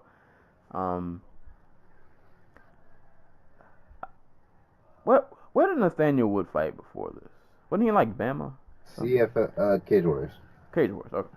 You know what? Like seen him somewhere before. But no, like two young guys, two prospects, I guess you would say, at bantamweight. It kind of seemed like in the beginning of this fight, I don't know, I kind of noticed real quick that to me they're both prospects, but I feel like Wood is a bit more, I don't know the word, he's a little more further down the road, maybe. Like fleshed out. Yeah, like he has a lot more to his game. He looks a bit more polished than Andre did. Right. Like he was able to put on pressure. His striking's good, and then as we saw with the takedowns, like when Andre got taken down, especially in that second and third round, he just looked kind of lost out there. Like he was just kind of hanging on to survive, but not really Trying to get out. Yeah, not getting out, not offering any kind of resistance. It was just, I'm just trying to stall so I can kind of get back up at some point. But nah, man, Wood is pretty solid, man. I think he rocked him in like the first round. Yeah, he dropped him. Yeah, he dropped him in the first. His striking's his boxing's pretty good. He hits pretty hard. He can put pressure on. He just kind of overwhelmed Andre. Like he gave him everything he could handle. Like I said, when he took him down, like it was completely one-sided, and Andre just kind of sort of didn't have a lot of answers for anything Wood threw his way, and then ended the fight. They're in another ground. I don't want to say ground war because it was one-sided, but they're on the ground again, and Andre's just kind of out there drowning, and he ends up getting choked out via rear naked choke for his troubles. So shout out to Nathaniel Wood. Speaking of prospects at bantamweight, another guy who I was like slightly aware of before he signed. So good to see him continue to progress. Could be somebody to potentially keep an eye on, and he looks really solid. I wouldn't say like on the level of a Jan, but just like somebody who looks like he could become something. Like there's something there. He's got some solid skills. He's got a solid foundation to build on and improve on. Yeah, like he doesn't have the flash that a lot of these other bantamweight prospects come in with. Like he's not the crazy offensive juggernaut that Jan is. He's not the like he's not entering with like the flash of say like Dukenwa or somebody like that. Like, but the dude is very process driven, and it reflects well in his fighting. The body shots he was throwing from inside of Ewell's guard, that he then in the third round turned into like a back take. So the dude has a bright future. He's a better. I'm not gonna say he's better than Brad Pickett, but you can see the overlap. You can see that that this man is his coach. Yeah. So. But at least with him, he's a little more. It seems a little more well-rounded than Pickett. Well, he's a bit more dynamic than Pickett. Well, I think it's like he's a better athlete and he's younger. So I don't know how that like he doesn't obviously have Pickett's experience, but yeah, he'll get there. Yeah, we'll see how that turns out. I just wonder if he's going to have the same like just like the athletic gap just never makes it there. You know what I mean? Yeah, I think well, it's hard to say because it's so like early. We never know what can happen, in the next couple of years or whatever. But if I was to throw a dart at a board and do my armchair quarterback prediction, I feel like he's gonna go on a little streak, but he might lose like that first like test. Like if you throw him there against a vet, he'll put up a competitive fight, but we might see like, oh, he still needs there's still some work to be done. Right. But for now though, solid foundation. Great win for him. Pretty dominant performance. So shout outs to Nathaniel Wood. Next fight, boy oh boy, Uriah Hall, Bevan Lewis. Where's it, Bevon? I'm not sure. But Lewis, I believe, was on the Contender Series, I want to say. And Uriah Hall, we know who Uriah Hall is. He's Uriah Hall. But man, Uriah Hall fights can be so frustrating. His fights are just like, they're really hard to sit through sometimes. Because the first 2 rounds of this fight was a lot of Lewis moving forward, really putting the pressure on Hall, throwing really good combinations. He looked really confident out there. Like he was really trying to make Hall uncomfortable. I mean, and for the better part of 2 rounds, he pretty much was. Like he was putting paws all on Uriah, backing him up, just combinations, punches, kicks. He's landing everything. The only thing that gave me a bit of hope for Hall is like as much as Lewis was landing, I never got the sense that Hall was like, he never looked like super hurt. Like he was clearly losing. Right. Throw that out there. He was clearly losing. But it looked like he was still in the fight. He was just being so. He was just waiting for a moment, and it was getting frustrated because it was like, bro, can you just throw something? Can you show me a sign of life? Like the fight metric stat said that Derek. You said Lewis. I thought it was about to say Derek. That Bevon had landed something like 30 strikes around. And Uriah Hall had landed something like 7 or 8. Yeah, seems about right. So that's the type of gap in activity we were seeing. Yeah, because Bevon was throwing in bunches. Like he wasn't just throwing one at a time. He was throwing combinations and it was a lot of pressure, a lot of forward movement. And Uriah Hall was just he was just lost out there. I think he took. I think Hall took the wrong lessons from the Costa fight, where Costa forced him to be hyperactive and was like, "Okay, I have to keep this guy off me. I have to keep my back off the fence, or else he's gonna blah blah." And it's just like, okay, I got tired because I threw so much. So what I'm gonna do is I'm gonna just sit and wait, and then I'm gonna have my opportunity to find the one punch I need to actually win the fight. Right. Because he like I said, he knocked down Costa. He had him hurt. It's just by the time it happened, he was too tired to capitalize. Like here, like he was still good to go in the third round. Like he wasn't even the least bit tired. Yeah, and it seemed like towards the second, like he started to slightly like show some signs of life. As soon as Lewis even like remote like showed that he was like starting to gas a little bit, dude just stopped. He just kind of stopped. Like Yeah, and Hall kept going. Like Hall started going. yeah. He started to put his foot on the pedal just a little bit. I Right. was like, all right, he's. I was like, all right, he's here. He's he's he's there. There's something there. He's still cognizant of what's going on. Um, but nah, I think I don't know if you want to attribute it. I mean, well, Hall does have that kind of power. Um, dude's a vet. He's been around the block for a while now. Um, so I think he just recognized in the second and obviously the third, all right, he's starting to slow down a little bit. I think he's pretty much thrown everything at me that he has, and I'm still here. So I just need to find my moment, and he boy did he find it. That third round, Lewis, I can't remember if it was like a 1-2, but he kind of like extended himself a little bit. Yeah, he got caught. Yeah. Yeah, he got caught reaching a little bit.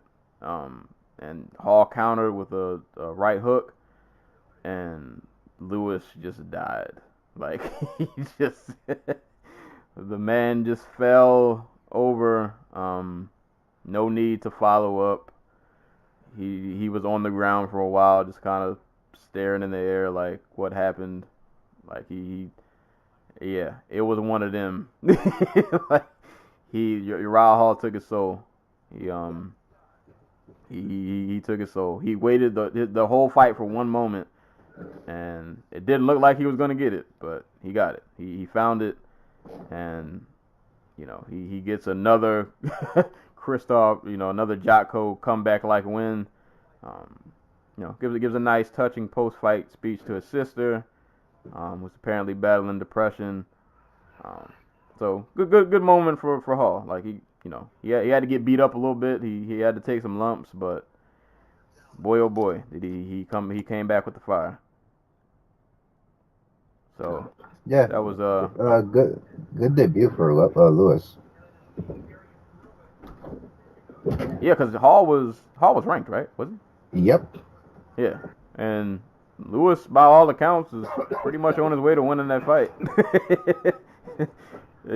Could have got a win over a top 15 guy in his very first, UFC outing, but, I'm pretty sure Lewis, he'll be back. That was a good performance. He'll learn from this. He kind of got caught reaching, got caught overextending just a bit too much, and he left himself open for a counter, and these things just kind of happen. But great win for Uriah Hall. But shout out to Lewis, man. Nothing, I obviously don't want to leave the fight like that, but I think he showed enough that he belongs. That was a really solid performance. So it'll be interesting to see what he does next, what he pulls from this fight when we finally see him return. But that was Uriah Hall, won via KO in round 3. And the next fight, moving on down the list. This was a sleeper fight for me. I was really excited for this fight, even though it was on a Fight Pass prelim. Curtis Melinder and Sire Bahad Zerda. Completely butchered that. Sire Bahad Zada. Probably still said that wrong. Just call him Sire. But this fight pretty much, I guess I would say, went the way I thought it would in some aspects. Melinder, obviously the more like technical guy, Sire, the more I'm just trying to kill you. The sociopathic trash talk. Yeah. Just like, I'm going to knock you out, I'm going to knock you out, I'm going to knock you out. Melinda, man, really, really methodical. Very kick heavy offense. Lots of leg kicks. I like how he mixes up his head kicks. Like he doesn't just kind of always just throw them blindly. Like he'll pump a jab out, follow it with a head kick to kind of like try to catch you off guard. So I like how he does a good job of just kind of mixing it up.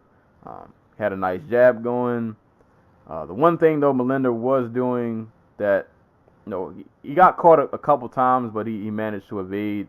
There were moments where he was just kind of like standing in front of Sire, and I'm like, Sire hits really hard.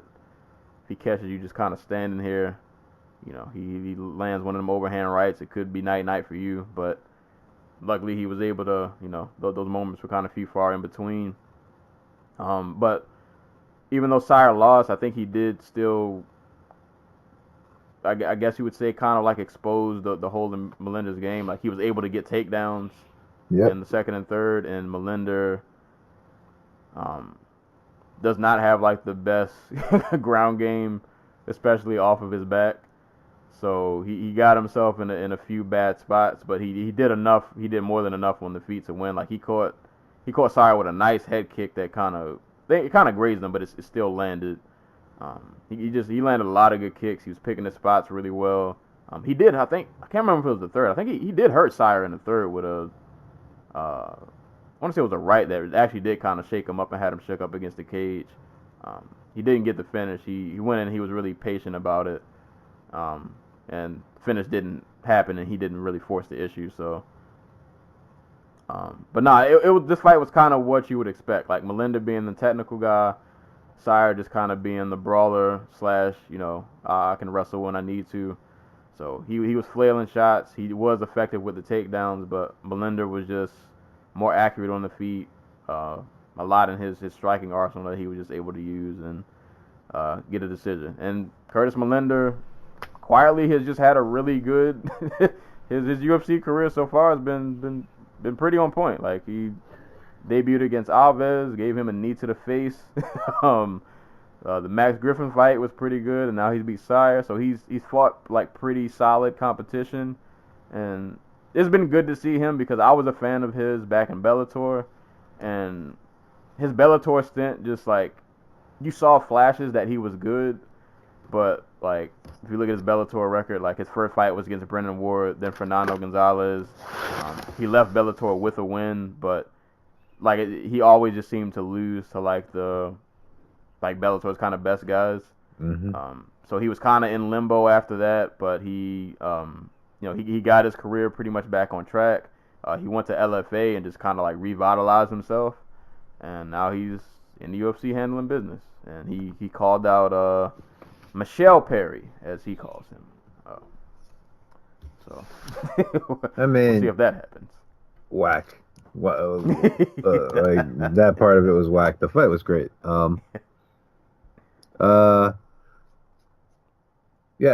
CR really exposed like a few like the faults in Melinda's game. Like Melinda really likes to back up in straight lines, and that's his primary defense for guys coming forward. He got tagged a couple times, like got caught right at the end of CR's punches. If it wasn't for the leg kicks and the body kicks he was throwing in the beginning of the fight, he might have got caught with one of them like real flush, and that probably would have done some damage. The takedowns, like he just straight up had nothing for CR on the ground. Spent like the back half of the second round on his back. Got taken down the third round after he rocked Bahadazada like 6 times in the span of like a minute. And like Bahadazada was just like, fuck it, I'm gonna just jump at him and see what happens, and he got a body clinch takedown. Which is not a good sign. Yeah, and it wasn't like finesse at all. It was barely brute strength. Like it straight up looked like he tripped and fell into him, and Melender just went down with him. Yeah. But yeah, like these are the type of fights you need when you're developing. Like Melender was never gonna come in as a dude who's like a blue chip.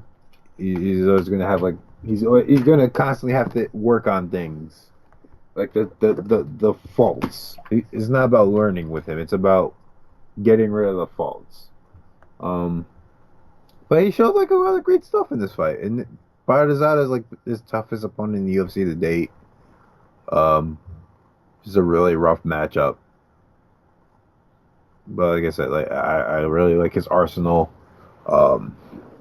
Apparently he hurt his elbow on a body kick, and he just on a body kick from Bartazada and was just not able to throw with like 100% like he wanted to. I think that's the reason he gave him the post fight. For not getting the finish in that third round. I'm always interested in what Melender does next. I think a Mike Perry fight would be interesting.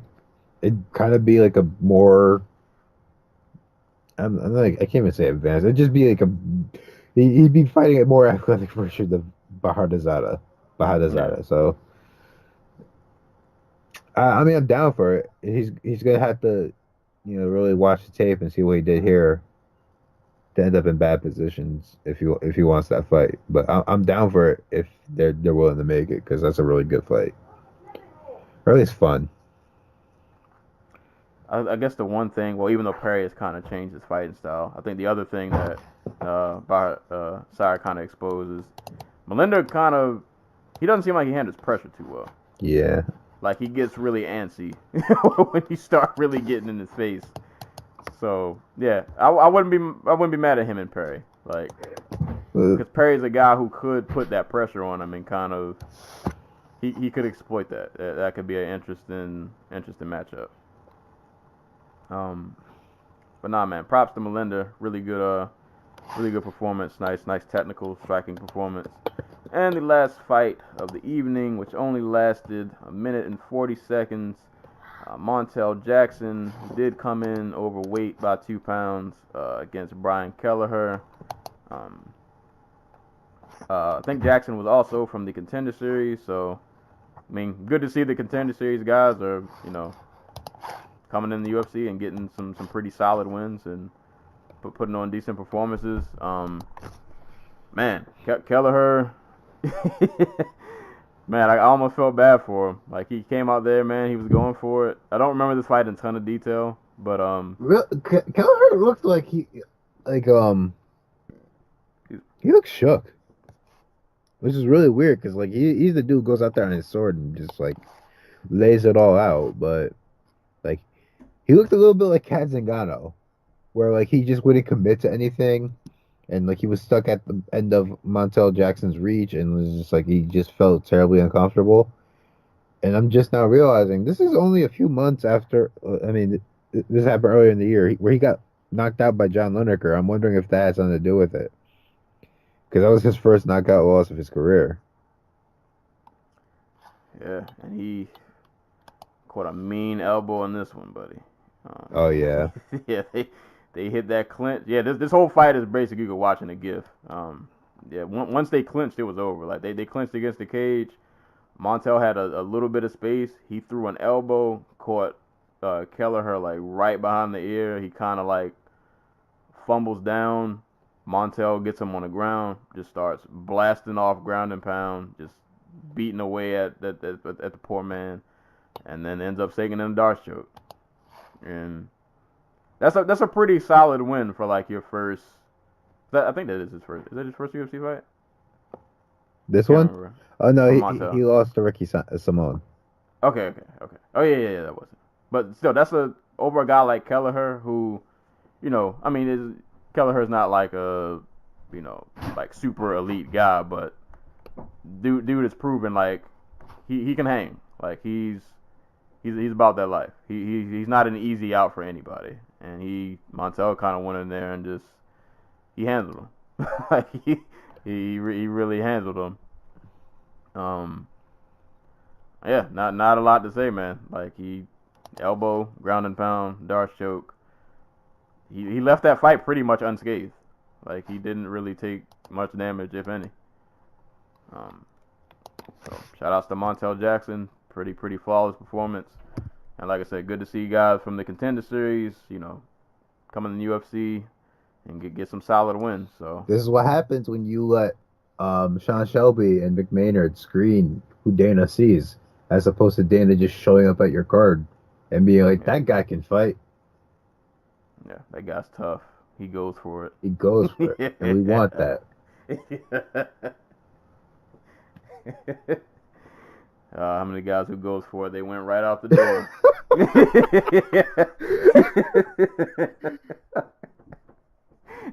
Just because you go for it, man, that does not translate to a good career.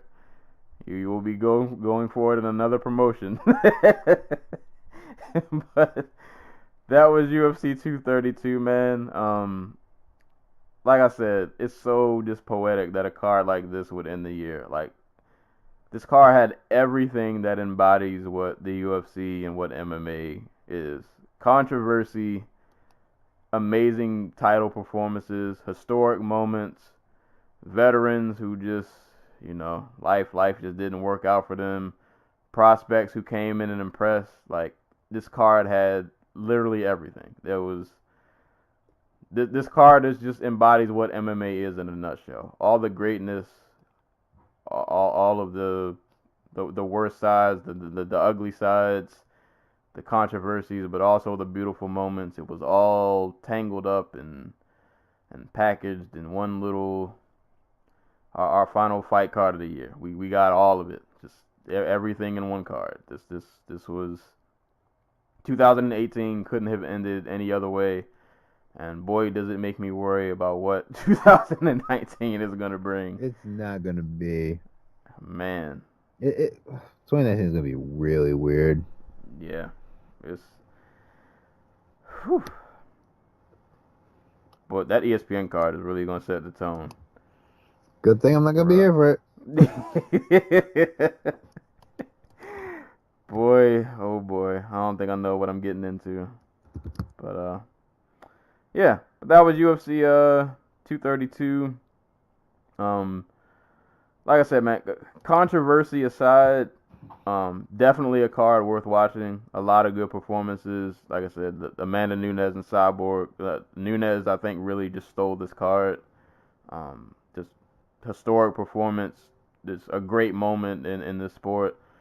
Volkanovski and Mendez, really epic fight, and we got to see Volkanovski, get that really that solid signature win that I think he's been looking for, and he really got one. Jones obviously coming back, that's a moment, it's a thing that happened regardless of how you feel about it. The villain's back, and he's being Jones again. Petr Yan out here holding it down, and we might have seen the end of every time I think I saw the end of BJ Penn, he comes back. So I don't know, but we're seeing the falling of grace further down the hole for BJ Penn, and unfortunately Carlos Condit. I didn't even want to throw his name in there, but like I said, man, this card had everything, just all the highs, all the lows, and everything in between. I'll just say, Amanda Nunes riding on top of her coach on his shoulders, screaming "I fucking did it" as she leaves the cage, is going to be one of my favorite moments of the year. Yeah, that's up there. That's the one thing that, like I said, controversy aside, that moment, even though I was rooting for Cyborg, like, that's the one moment I'll pull away from this card anytime I think about it. Like, Nunes really. That was a really special moment, and I'm glad I went to a fight party for this. I was screaming, my throat was in pain because there was just so much yelling going on. That was a wild moment to like witness and see like other people's reaction, and like a whole room was just like, I can't believe we all just saw that. So yeah, UFC 232, man. The UFC. I guess, would you say they went out with a bang? Would that be a good term? Yes. Yeah. Only because I can't think of anything funnier. They went out with something. I don't know if it was a bang, but it was something. They left an explosion. They ended with some juice. Yeah. A double entendre. But yeah, man. UFC 232. The UFC they closed out the year and they gave us a lot of moments and a lot of storylines that'll bleed over into 2019, and God knows what else we're gonna get into. But that was the card, man. That's it for the UFC for this year. We won't see them again until, what is it, January 18th? 26th? 19th. Hold up. Is it 19th? Yes. Yeah. Well, we'll see the UFC again on the 19th for Cejudo and Dillashaw. So What a year for double champions. yeah. So I feel like that's kind of like the theme. That's been like the theme this year. yeah, we've had At least for the UFC. we've had two. Yeah. Yeah, I feel like that's like the wave now. Like if you're not a double champ now, you're not doing enough. You're performing. Yeah, I mean, that's the new. Somebody pointed this out to Joy, but he asked Joy about if this is the way things are headed, DJ Dillashaw is about to be double champion. Yeah. Yep. Lord, I don't know why that. You know what? I'm gonna leave that alone. I have reservations about that fight. I'm looking forward to it, but I'm like not looking forward to it at the same time. But that's a whole nother story. But yeah, that was UFC 232. This is our last podcast of the year. So happy New Year's, guys. Happy New Year's. Yeah. Next time you hear from us, it'll be 2019. We'll be covering a confusing spectacle that is New Year's Eve in Japan. Yeah. Rising, man. Rising's coming up. Well, by the time you guys hear this, Rising will already happen. PFL is... When is PFL? They're coming up too. PFL somewhere around the corner, I feel like. I can't remember the exact date. I'll have it pulled up in front of me. But, PFL's ending. They got their tournament ending. That's coming up. Rising's coming up. So, I haven't planned out the schedule, but the next time you guys hear from us,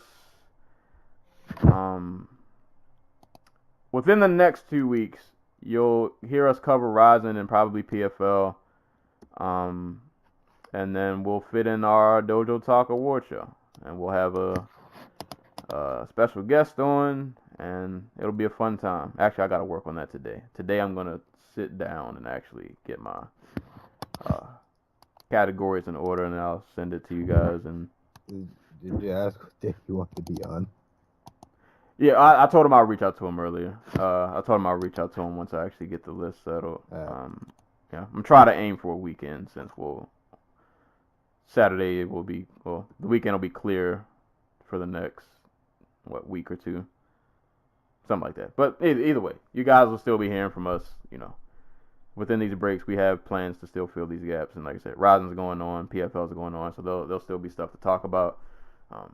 So we'll be right back in 2019, not going anywhere. Stick with us. We'll still be here. Keep sharing the podcast and, all that good stuff. But, end of the show, man. Time to wrap up 2018 with our last parting shots and shout-outs of the year. So, I will end 2018 with 2 shout-outs. So, first shout-out. This is a shout-out I've been meaning to do for about the last 3 weeks, and I just kept forgetting it. So I had to write it down. Shout-outs to Jose Shorty Torres. People our interview that we did with him. Hintity hint, wink wink. Before he even got to the UFC. Yeah, we knew him before he hit the big leagues. With the flyweight division just seemingly, it just seems like it's gonna go away at some point. Jose was unfortunately one of the guys who kind of got cast aside, but he got picked up, man. He's in Brave FC now. I read an article earlier today He seems pretty happy about his deal. He didn't go into specifics, but he said, I guess like monetarily it's better, financially it's better, and outside of fighting, he's gonna have more opportunities. So I think he said he gets a chance to do broadcasting over there. Obviously he'll have, he's not restricted to Reebok, so sponsors, he'll have a chance at that. Just more opportunities outside of the cage. As well as broadcasting, and I think he said they also do plan on letting him compete at flyweight and bantamweight, which he did when he was in Titan FC. So good on him, man. I'm glad he found a home, and it seems like he'll have a lot of good opportunities out there. So definitely be keeping an eye on him. So shout out to Brave FC for picking him up. And last shout out actually will go to a movie. Not sure how many of you guys are familiar with Black Mirror on Netflix. More of you probably are than I am. I don't watch a lot of TV, but I got into the show really late, probably about a year ago. It was the first time I actually watched it, but I really enjoy it. It is kind of depressing, but I enjoy the show. But they put out a movie that came out this past weekend called Black Mirror Bandersnatch. It's an interactive movie. I had a blast watching this. It was pretty entertaining for me. I won't spoil anything. But if you're a fan of the Black Mirror series, you'll definitely love this movie. But even if you're not a fan of the TV show, because the show isn't like a linear story, like every episode is a whole set of different characters, whole set of, it's kind of one of those shows. So like you don't need to really watch it from the beginning to understand what's going on. So even if you've never watched Black Mirror, you could watch the movie. You're not going to be lost. There's a story that goes on, and you get to make decisions during the movie that impact how the story plays out. If you play video games, think of it as like Heavy Rain or like Detroit Become Human. It's like that, but it's a movie. I found it really enjoyable. It was pretty fun for me to watch. I think I got through it in about, depending on what choices you make, depending on how long the movie can run. But I think they said on average it's about an hour and a half. But it was a fun watch. I enjoyed it. So Black Mirror Bandersnatch. Shout outs to that on Netflix. And parting shot, man. Kevin Spacey, bro. Like I watched the video for the first time right before we started recording with Kevin Spacey doing his, I guess it was a quote-unquote comeback video while he sat in his kitchen wearing a Christmas apron, staring at a camera, talking in his movie voice or TV voice. I don't know. I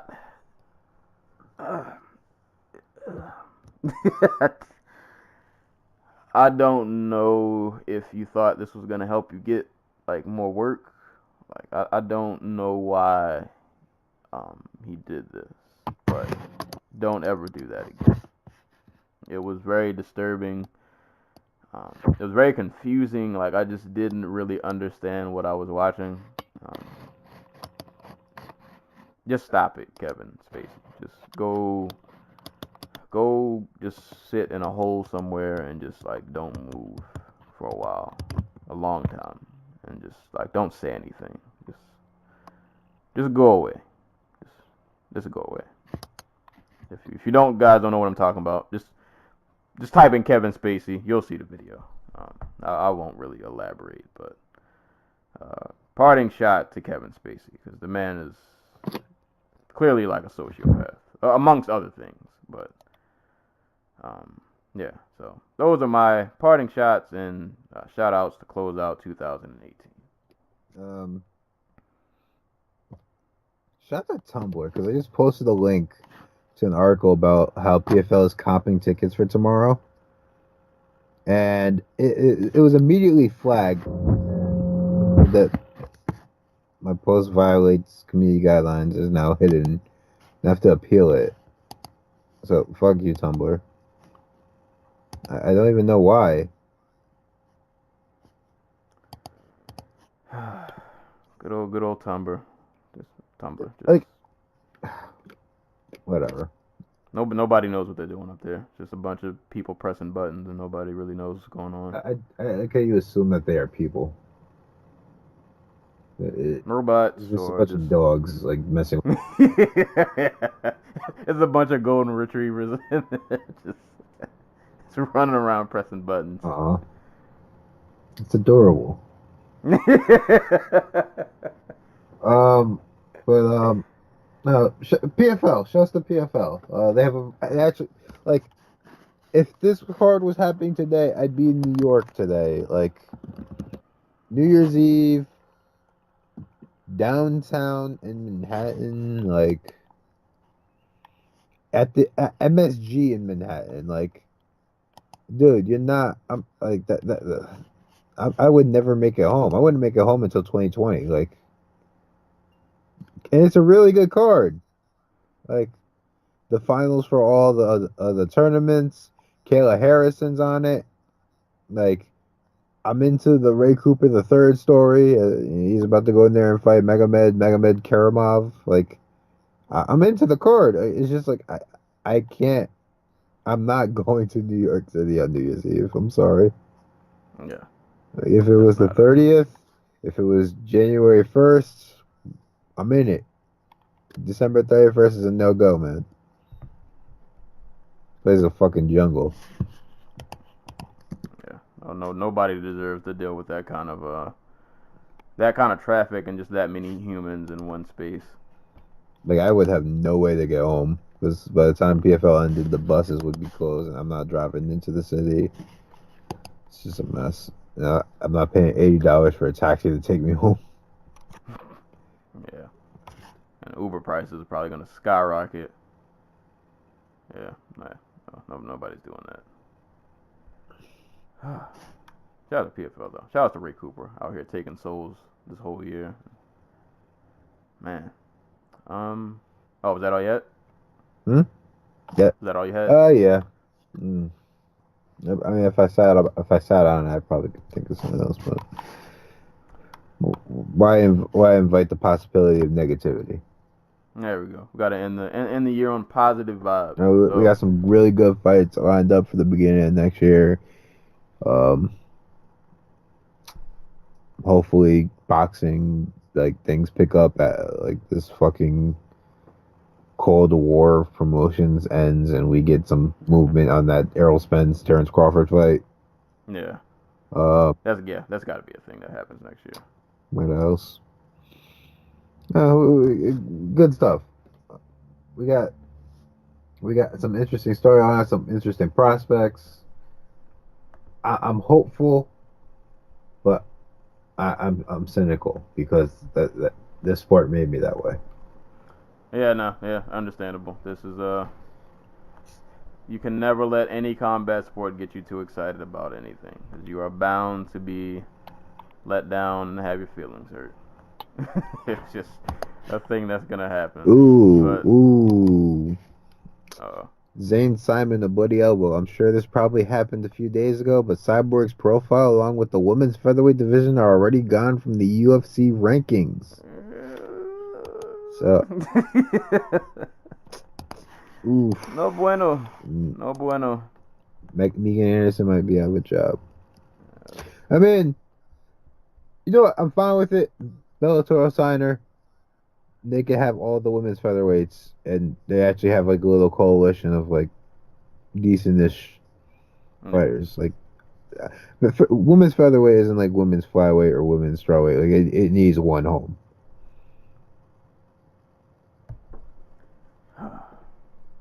It could just be that site's all clunky. It has been acting up. True. Maybe it just got to Sure, they did just redo the whole damn thing. Like a month. So maybe that's it. Oh, before we go, I don't think we mentioned like the lawsuit against the fighters lawsuit against the UFC. Nope, we did not. There's no new news on that front. But like a few weeks ago, it might have been a month ago now. I wanted to bring it up one week. I kept forgetting. The UFC, Dana White got in the stand, and the judge admonished him for talking about getting rid of the men's flyweight division. I thought it was the funniest fucking thing. I was just like, wow, the legal system gets it right. Yeah, Dana White's the kind of guy that I don't think would ever hold up well in court. because I don't think he understands like logic. Like, he's used to like strong arming his way around things, and in the legal system like that, when you have to like explain that and like defend it, there's no like logic to it. So I don't know. We'll see how that all plays out. Real quick on a closing note, shout outs to us. The next time we record will probably be, I'm guessing next week or this upcoming weekend, so like the 5th or the 6th.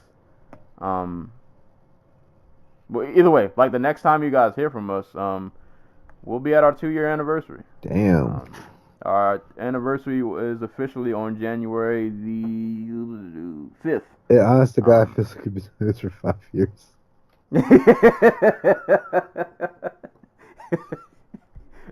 The sport speeds up the aging process. Yeah, I think because we cover so many, like, there's just so many fights. Like, it's so much to keep up with. Hold up, wait. I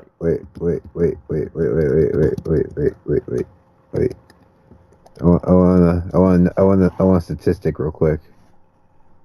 All right, so we started when in 2016.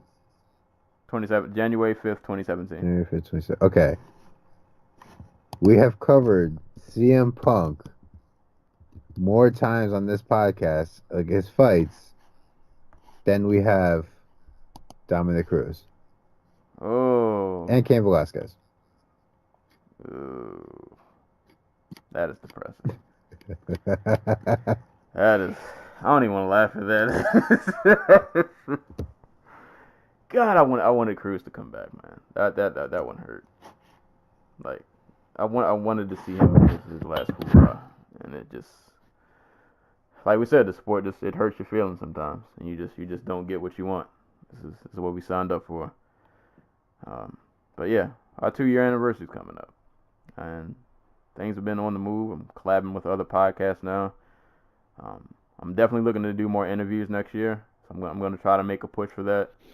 So a couple of you fighters, I'm going to be in some DMs. Oh my God, dude, get crap, what was his name? Anthony Christian Dulu. Who's that? He's the lightweight who got beat up by Scott Holtzman. I don't even think he fights anymore. Let's get Cody McKenzie. Fuck it. Oh, I'm down. I'm definitely down. Let's get weird. That should be the first. That should be the first podcast of next year. Let's kick off 2019 with Cody McKenzie. See what he's up to. Hey, Cody, can you take us through the scene with the Nevada State Athletic Commission drug tester just taking off his pants? Oh. Oh no, Jesus Christ. Yeah, man. Our 2 years anniversary is coming up, so shout out to you guys, man, for listening and reposting and all that good stuff. We definitely appreciate it. Shout outs to Jokes. I said Jokes. Stokes and Joey, they're not one person. Not that we know of. Along. Yeah, not that we know of. No Dragon Ball Z fusions going on. But I mean, there's a reason they didn't show up on the podcast at the same time for the longest time. Conspiracies. I like jokes. That works. Shout outs to them. We just drag them along. They've just been like our unofficial official roommates since we've been doing this. So thank you guys, man. We appreciate you. And Joey, I'll probably be I might need some help with this Brooklyn card, so keep your schedule open if you're listening. But nah, man, that's UFC 232. End of the year, man. 2018 is over. So, hope you guys had a nice holiday and hope you have a happy new year, man. Be safe out there. Don't drink and drive. Have a good time. Hopefully you don't have to work like me, but I'm getting time and a half and a raise next year. So, that'll be nice. But yeah. Thank you guys for listening, man. As always, you can listen to this podcast on all of your favorite streaming platforms, man. Just share it with a friend. Keep passing it along in 2019, and we'll still be here putting out content. But that's it for the show. As always, anytime people are being punched and or kicked in the face, we will be there to talk about it. And until next time, we will catch you guys in 2019.